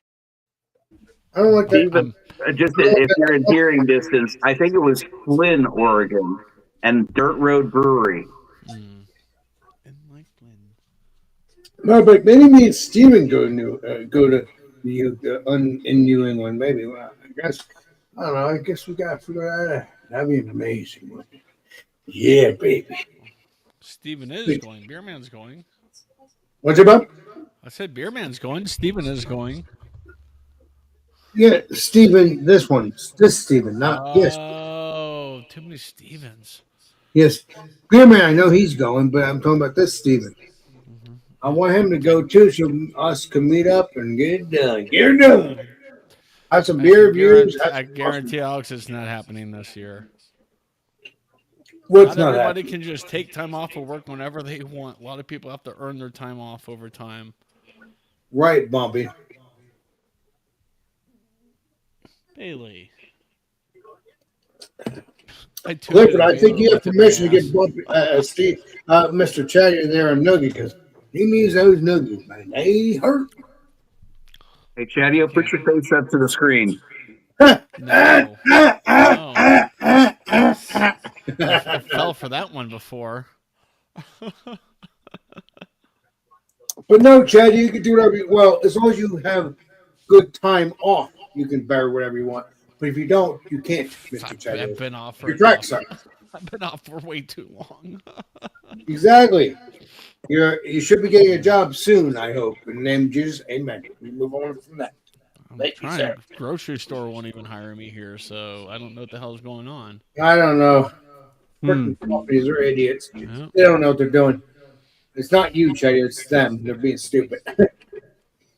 And by the way, Alex, I don't give noogies. That's okay. You give hugs. I give purple nurples. Purple Nurple. That's a good spin-off. I like that. Never heard of them. Teeny twisters. We're trying to convince Alex to travel, Bruce. He needs to figure out the train up to New England so he can join the other guys that are I'm getting hoping to together. get Steven over here so we can go New together. England. I'm trying to get that happening. Bruce, if you could help Steven come here and pick me up, we can go to Massachusetts. Or no, actually not Massachusetts. Well, it is Massachusetts in between. But we'll be going to Maine first and then Massachusetts. Because, or I don't know. It all depends on the situation. But Maine is where the main thing is going on in September. The main grain. Exactly. Drain the main grain. But yeah, Now Steven. I want lobster. Oh, yeah. Listen, lobster rolls are freaking good. That's why I want Steven to I'm come not with talking me. about lobster rolls. I'm talking about lobster What? rolls. Lobster good too. Overpriced. Lobsters are good too. Lobster's good too. I know Alex, I did want you lobster. figure out if there's a direct train from where you're at up to wherever they're meeting? That would be nice if that's the case, because then I won't have to go off of different trains. This way I I'm can saying, did you figure out whether or not there is one? No, but I should look that up. I should look up I trains. mean, if you want to go, you should look that up. Let's see what comes up. Let me see what comes up real quick. You do know it all, Mr. Steven. I'm telling you that for a couple years now. Let's see here. There's a direct train without having to change trains. Exactly. Is there a direct train Oh my to god! Maine Choking on a pretzel. without changing trains? Did you just ask Siri if there's a direct train where Alex doesn't have to change trains? Not out. It says no. I mean, unless they're stupid, Siri's stupid. I'll have to go after whoever created Siri because they're idiots. I mean, I will talk shit about the people that created Siri if I have to. Hey, I'm Chad, good. What's up? do you remember I sent you that link and I Yes, had asked you to take a peek at it, and it was about possible doing a reaction to it? Rick, you know, I did. It's okay in my book. is that bad, Each of our own. Steven? Or you can't see that? I don't know where you're where they're meeting. So I said to me. There's a scene later in the film where it's like they got the mad scientist guy, and he's like, Siri, please initiate self-destruct. Self the Chad use. Yes. Yeah. I'll have to give it another look. Self-tragedy. But yeah, I watched about 10 minutes. And I was just like, it's all good. Yeah. I just don't know what direction I'm taking my shit anyway, so there you go. That's all right. I think I got my son interested in the idea. Nice. Yeah, reaction channels are just dying, so. You're doing good on your channel, Chad. Listen to what that Alex, they're dying. They're not getting pushed anymore. because you're a I Chad. might as well just get rid of the Adventures of Chadio channel and just do all my vlogs on my regular channel. where I don't want to say on a live stream. I was going to say where are they meeting? But because basically you need to look up for where you're at and wherever they would pick you up and see if there's any nonstop train. Well, I would have to call Mr. I would have to talk to Mr. Beerman and all my peeps. All of our They peeps. know, Alex. They don't know. You have to look it up yourself. Because they know it all too, Chad. They know it all too. Trust me. They know it. But yeah, I mean, basically that's what you need to find out because then you can just have one of them meet you at the other end if there's a nonstop train. You know, Right, and then if I want to hang out a little bit longer, like with Tanner after those 2 days, then I can just get a train and go back home. Exactly, that'd be you would probably do a round trip, so you're locked in. So whatever date you leave and you come back, it's locked in. I don't know. I didn't see a direct from Philly to Boston, so I don't know. You probably would have to change. I think they're not meeting in Mr. Boston, are they? Mr. No, Well, that's where the it's airport is Maine. flying It's into Maine, in but we are gonna have some Alex, Boston. Yes, Bumpy. They can't. They're not flying into Maine. There's no airports that are direct. No, I'm saying but they're going to Maine. They're going to Maine. Yeah, only- but- Right. So I mean, Alex is not taking the train to where the airplane is. He's taking you would take the train to wherever they're ending up. Right. I don't think there's really too many trains up to Maine. I looked. I have no idea. I Well, think the Chad, you're gonna closest have to hill come he'll with get me would then. be Boston Union Station, downtown Boston. Oh, so to straight to Boston, but they're not going to be in Boston until I guess they will be in Boston. They'll have some Maine and they have some Boston. So, but the main thing would be in what we're doing for the Airbnb. Okay. That's Bruce, I have 2 right now. I don't know if I'll continue But both. Chad, you owe me because you should come with me and then we can sell that. Alex, I can't even afford to go downtown Denver right now, let alone to And you Maine. can't see your dad, which I keep saying, go do that. Alex, I don't have the money. Can you front Steve's me in foul about mood. $2,000? Well, there's a reason why I'm doing that because your dad and your mom are saying, well, your mom's right there, so it doesn't matter. But your dad, My mom won't even be here for Thanksgiving. I'm on my own. go with her unless you want that nugget. Where's Didn't she get going? Fahonix. Where? Fahonix. What's What that? the hell? What the hell is Phoenix? Hooked on Fajones worked for me. It's What's Phoenix. the Chad years? She's going because it's Ah. my niece's birthday on Thanksgiving. I was like, all right, have fun. No invite for me. It's all good. Whose birthday? Nobody's birthday. Daddy. Turkey. The turkey. Yeah, well, your, Turkey on your, Thanksgiving. your niece's birthday, right? Well, you need to go there anyway. Come on. Alex, I'm not invited. I'm not showing up.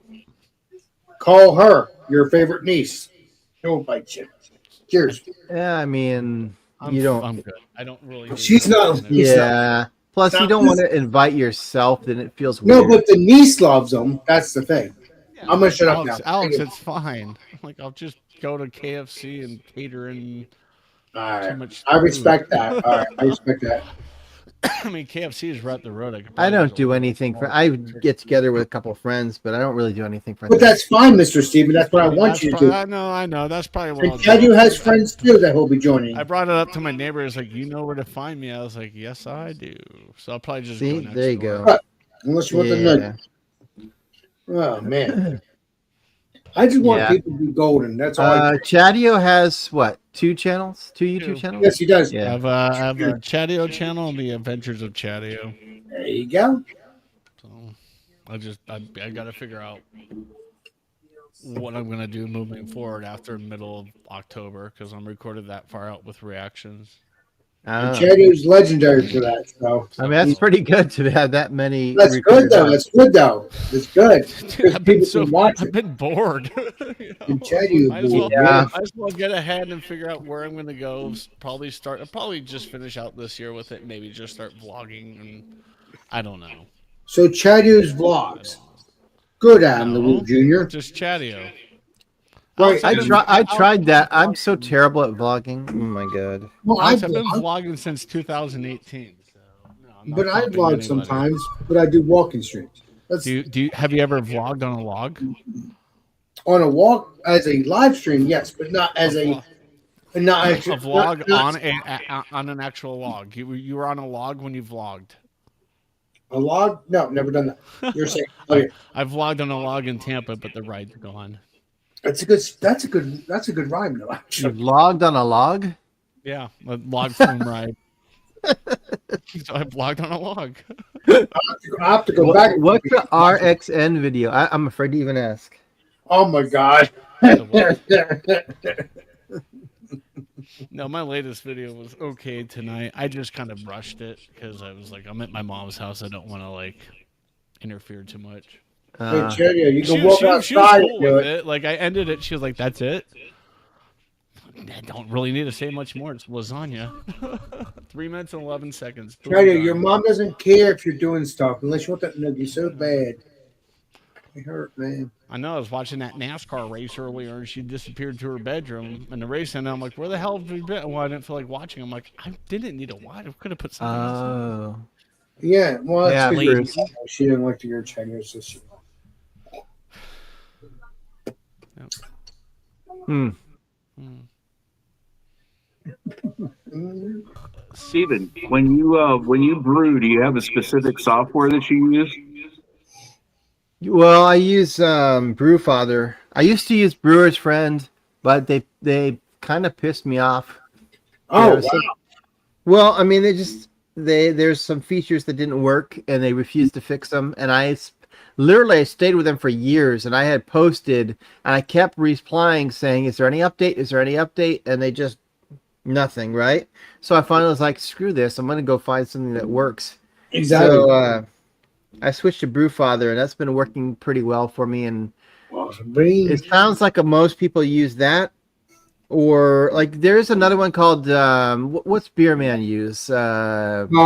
Beer man, can you chime It's in? a similar name, brew something. Anyway, the one he uses is more for pro brewing, to be honest. Um, but Brewfather has worked pretty well for me, so that's what I've been using Okay. for recipes, and I feel like it's called like Brewsmith or something. What he uses? Beersmith. You're right, Beersmith. That's it. Beersmith, yeah. Chatty knows it all. Yeah. I think I'm trying to get my computer to do something here because it's been dead for a while. But I was trying to look up what it was that I used because I was curious if it was the same. By the way, Beersmith 2 is what I had. Beersmith. That's what Beersmith. the pro, like more pro Oh. brewers use. Yeah. But Mr. Not as Steven, user friendly, but but Mr. Steven, would you do part two? Because as Mr. Clifford has said, would you do that sometime in the future as you got better or no? Because your beers have been tasty to me, so I don't know. But like switch. I mean, there's no reason to at this point. Like, there's even like I don't know if you guys have seen Clawhammer just came out with a new software for brewing beer. never And heard. theirs is more AI based. You can literally just type in what you want and it will figure it out for you. It uses AI. So Well, let's use our own brains, though.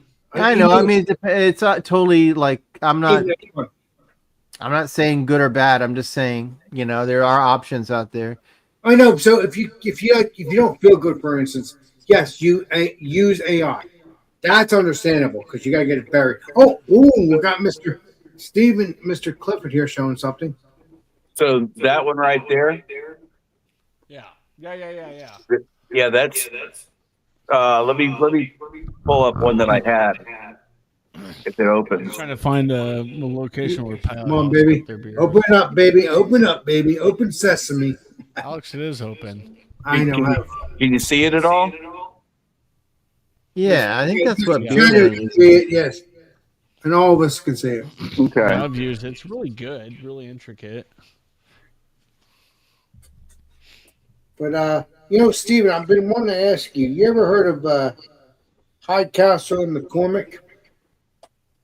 A what? High Castle and McCormick. It's a TV series. No. Yeah. Mr. Clifford? Yeah. Well, you do know it all, like I told you before. Chatio, heard of it or not?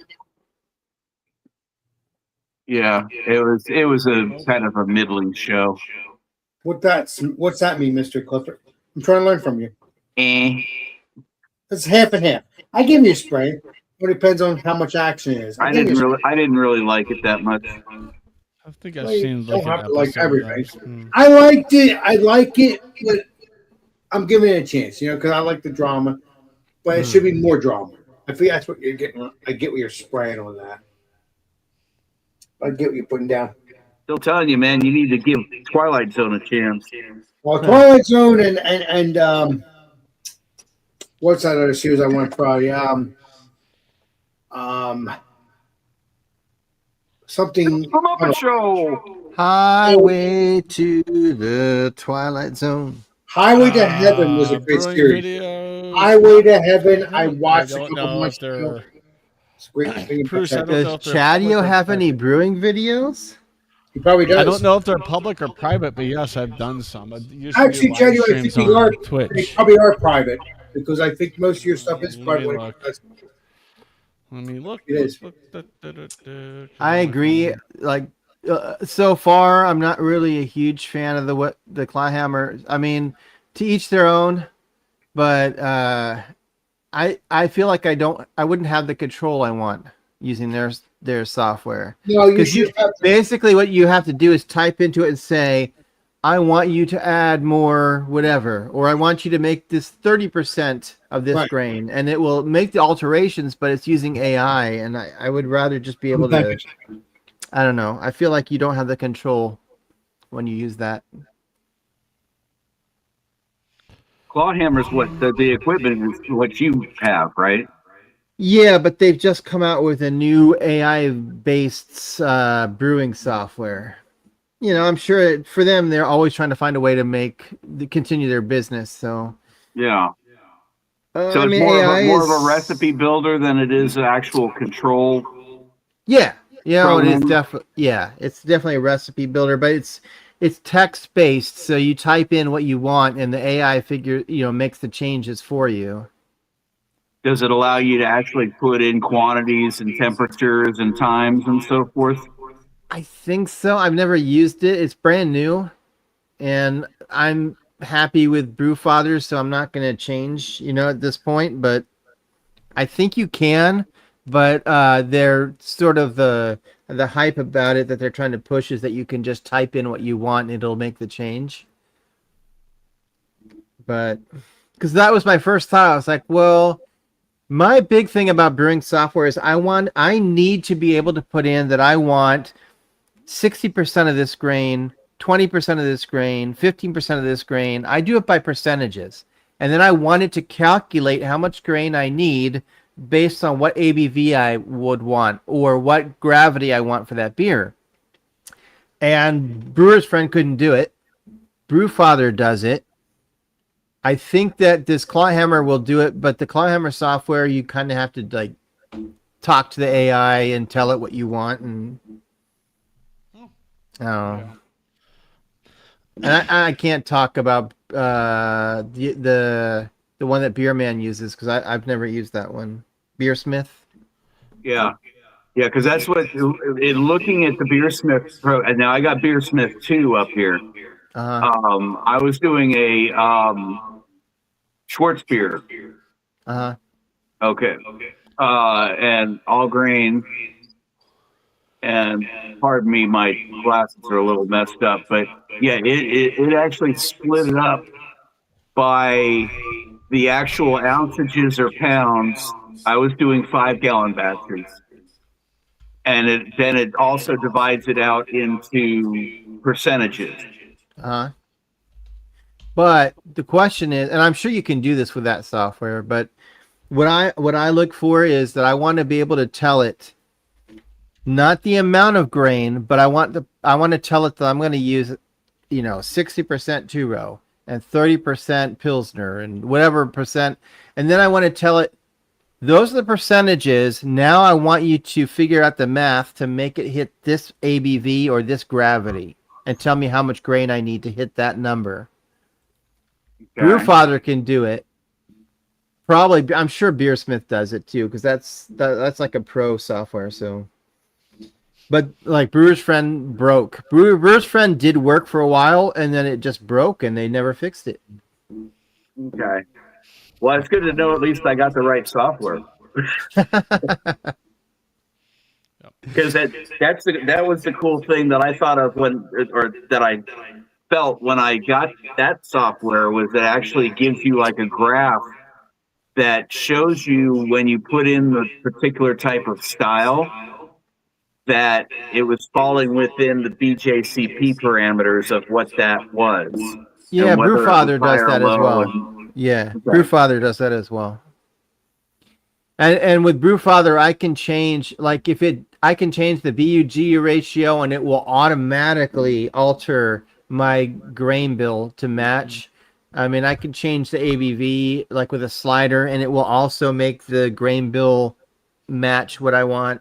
So it's kind of cool. Like I like that it can do that. Now the one and thing it has my Clawhammer system built into it, so it knows already the the efficiency and stuff that I'm going to get, and it calculates all that for me. That was the thing I was going to ask about, was that I never understood how to measure efficiency. For me, like initially when I first started, it's just practice. Like you do some like practice brews to figure out like how far off am I, and then you know that you have to make adjustments either in the grain or whatever. And then as you brew more beers, you know that you have to make that adjustment. You have to have a certain amount more grain or whatever to hit the numbers correctly. But the software already has that built in, so it knows. Okay. Yeah. Interesting. Okay. As I say, I'm trying to refresh myself because I want to get back into doing it in some form or fashion. Yeah. Same. You know what they say, like eventually you just have to do it. Just pick a beer and do it, and no matter what you do, it's going to be beer. Yeah. So Truly it. Do you mind me asking? Well, your system is capable of a 5-gallon setup, right? I also have a 20-gallon pot. Well, No, I'm just saying. I'm kidding. Not to be snooty. I don't use it that often. I only use it to be honest, I still only have a 120 element or 110 element. So I still only use the big pot for like big huge beers like imperial stouts and stuff, but yeah, I do have a bigger pot. So an all-in setup. I won't say all-in because I'm not talking about like plumbing to external equipment or anything like that. But what does that run roughly? I'd have to look. I will tell you that of all of the all-in-one systems, so the reason I like Clayhammer is because it's modular. So that means if any piece of it stops working, the element or the pump or something, you can just buy a replacement on Amazon. You don't have to buy it from them. Okay. And so I love the fact that I can always fix a part that's on it. And the Clayhammer system is by far the least expensive all-in-one system you can buy right now. You can look at all, like Spike makes one, and I mean there's Blickman, they all make one, but they're much more expensive compared to Clayhammer. Yeah, that was one of the reasons, because I was looking at Blickman because that was like the system at the time I was doing it that was in the catalog for Northern Brewer. Yeah, but I will say Blickman no longer owns Blickman. They were sold to More Beer. Okay. And even, is it Spike? The system that Beerman has was sold to someone else. It's not like a big, like not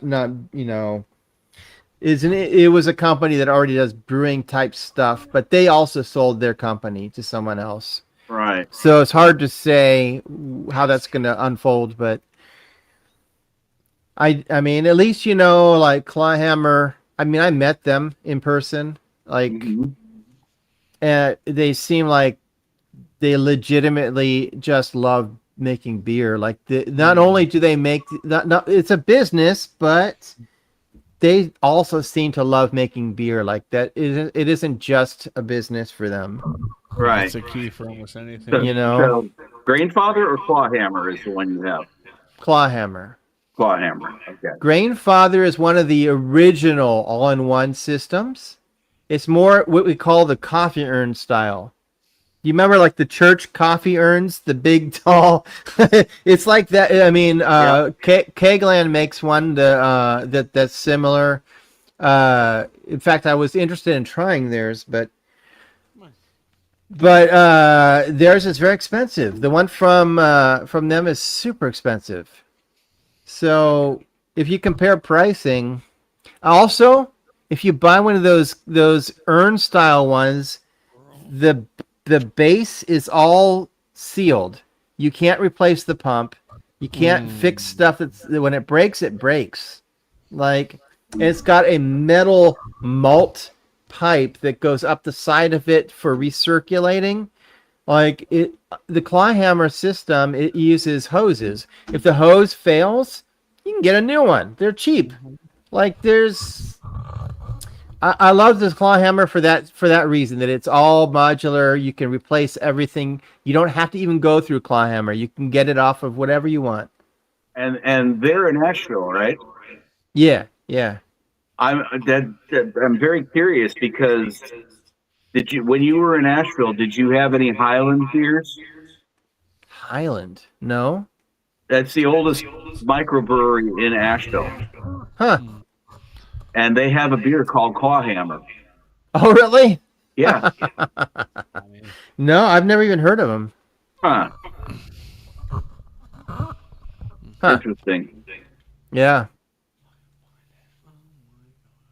Anyway. So your system is the 10-gallon or the 20-gallon? Well, I have a 10-gallon system, but I bought a 20-gallon pot because I wanted to be able to make like wheat wines and stuff, barley wines that so their 10-gallon system, I forget, I think it can hold up to 16 pounds of grain max, something like that.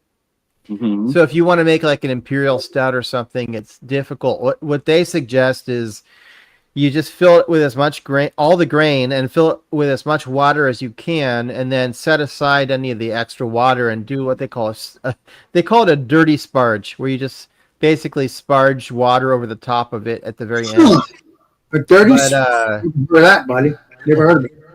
It's better if you use like I got the bigger pot, so that way I could fit all the grain in there with all the water. So, Mr. Steven, all the beers I've had, they're dirty spars beers, which are in heaven either way. But just curious, Mr. Steven, I've never heard of that. No. That's just if you have because I got the bigger pot. So like when I make the stouts and stuff, I can use the bigger pot. Awesome. But yeah, I mean, you don't I mean, you can do it with a smaller pot. It just doesn't. You lose a lot of efficiency. It's better if you do a bigger pot, as you know. But Clifford, those all-in-ones are, you don't sparge on those. They're a full volume mash. Huh. So you put, let's say, I'm doing a 5-gallon batch. Okay, I know from the let me interrupt you for just a second. I'm on their site and I'm looking at their 10-gallon all-in-one electric brew system. Uh-huh. Okay, so basically it looks like the difference is there's about $2,000 for one thing, but it looks like there's the control unit and like an external fermenter or something on their other setup. Well, you don't need their fermenter, whatever. I mean, you can have your, you don't need. Yeah, all you need is a brew system. You have your own. There's a grain mill, and yeah. So okay, I noticed that. So that's for people who have nothing, like they're just starting with nothing. Right. If you have stuff like a grain mill, or you're gonna get your grain already milled, you don't need all that stuff. You only need the pot and the controller. Okay, it looks like the pot has a controller on it. No. So okay, they did recently start selling. Listen, I'm gonna be honest. It is literally the Vivor brewing system from China. It's an all-in-one system with the controller built right on the side of it and stuff. I would not buy that if I were you. Because it's from China. Their original system that they build is the one that's a pot that has a separate controller, separate from the pot. It's not that one you're looking at that's all in one is one of those systems where you can't actually get access to stuff under the pot because it's sealed up. Oh wow. The controller is like welded to the side of the pot. Gotcha. Yeah. I'm not really seeing. I forgot they had started selling that thing, and that's like I said, that's a Chinese-made. So, machine. Mr. Steven, they didn't do it before. This is new, right, Mr. Steven? It's relatively new. I mean, I'm sure it's a business decision. They wanted to be able to sell something that catered to the people that wanted something like that, but yeah, but if you don't have, if you can't take the controller every which way you want to do it. Because it's connected to the freaking pot. And what if the controller fails? You can't replace it. Exactly. The other system they make, it's not attached. You can replace that.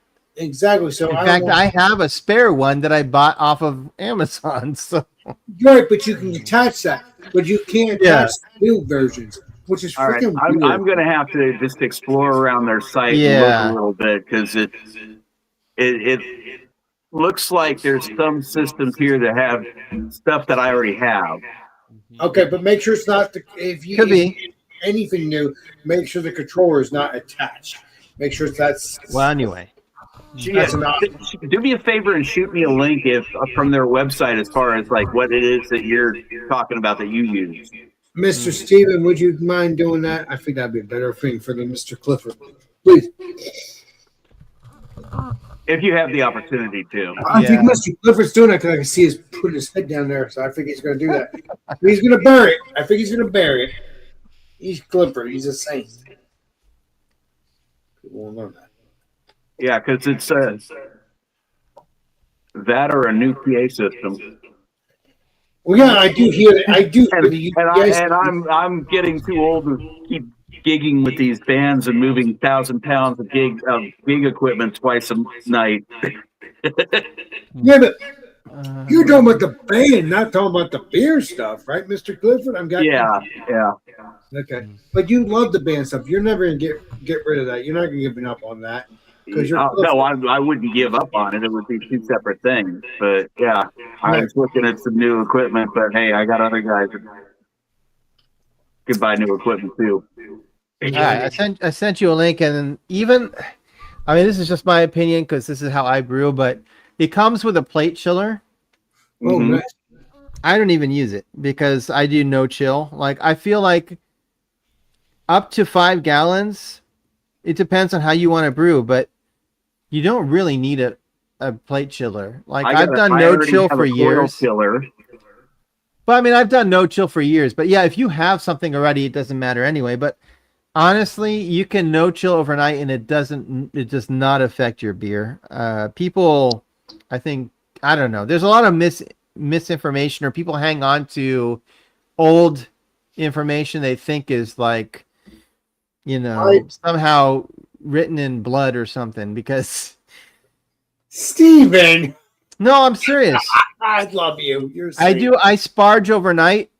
Listen, there is no problem with doing that. I was telling I told you, Alex, I did an interview with somebody on brewing Yes, you did. on Saturday, and I was telling him the thing that frustrates me is when people try to tell you something has to be done a certain way, and I'm like, no, but I've done doing it for years and had no issue with doing it. Like I do the no chill, right? I literally put the top on my pot and let it sit overnight. You've been doing. You've been And then doing. they'll say, well, you need to adjust your hop schedule because you're going to get too much bitterness. No. Never have, never adjusted, never had a problem. Because you have to understand, you've been doing it since the '90s. They say, oh, if you do an overnight mash, you're going to get too much tannins extracted from the grain. Never have, Yep. never been a problem. Yeah, but Steven, you've been doing this since the '90s, so you know what's going on, bud. I mean, no one knows. I mean, brewing is always a learning experience. You No, never but know everything. you've been doing it since the '90s before I met you, and your beers have been delicious as long as I've came across them. So during your mashing process, do you have the ability to be able to step mash? Yeah, because it's electric, and there's that controller, so you can set it to the temperature, and then you can leave it for however amount of time. You can raise it, and then it'll hold it at that temperature. Like when I mash overnight, I set it to my mash temperature, and it holds it all night long. Electric brewing is where it's at. It's so much easier because you can set that temperature, and that's it. You're locked in. Yep. Interesting. Yep. But no, Steven, you've been brewing since the '90s, even before brewing came about, right, Mr. Steven? I think we talked. I'm not that old. Alex Brewing's been Man, you're a saint. years. Alex, I said people have been 90s. brewing for 2,000 years and more. No, 1990s. When I say 90s, I mean 90s. I'm going to give you that nugget, Steven. I swear. You're laughing because you know what I'm talking about, right, Bobby? Alex, there's a brewery that's in Denver that opened up in 1978. I mean, That's amazing. It's been going on since the dawn of time, pretty much. 1978. I guess. It's enough. Yeah. All right. Well, listen, I would like to keep going, but are you doing another beer? Not a review, just a drink. Oh, because I have to shut No, this don't down. worry about it, Mr. Steven. If it was a review, I would tell you. This is not a review. I already did this. So, Yeah, I gotta be up you gotta early tell for me work. if you So. work tomorrow. Exactly, sir. Thank you. All right, I'm gonna shut it down, and the rest of the folks here, if they want to stay offline, they can do that. Thank you, sir. Thank you for everybody, Chadio, Alex, Clifford, for stopping by and hanging out. I wouldn't have a live stream without you. Seriously. Oh, We got it. No, Steven's true though on that because he has done reviews prior, way before I came in, and he had to leave right away because no one was joining. So it was lonely. Mr. So Steven, lonely. go ahead. Steven, I love you. Go ahead, do what you gotta do. Sorry. Love you. But yeah, thanks for stopping by, Beer Man. Bubble Gut Brews TV. Check him out. Earlier tonight we had. I gotta scroll up here because I want you to check his channel out. Oh man, Dock of the Bay Brewing. Dock of the Bay County Wines. He's got a really cool channel. Finru was here. Beer Man knows him. Finru was here earlier. Anyway, check everybody out, and I'll see you tomorrow night on Alex's stream with a British beer. Oi, oi. Love you, Steven. All right. Cheers, everybody. See you soon. UK beer. UK beer. Butthead, I think it's probably ready now. Keep shaking, dillhole. Bro, we figure we's a little juice. No, we think that juice. Okay, I could set the building on fire. Fire, fire, fire, fire. Let me show you.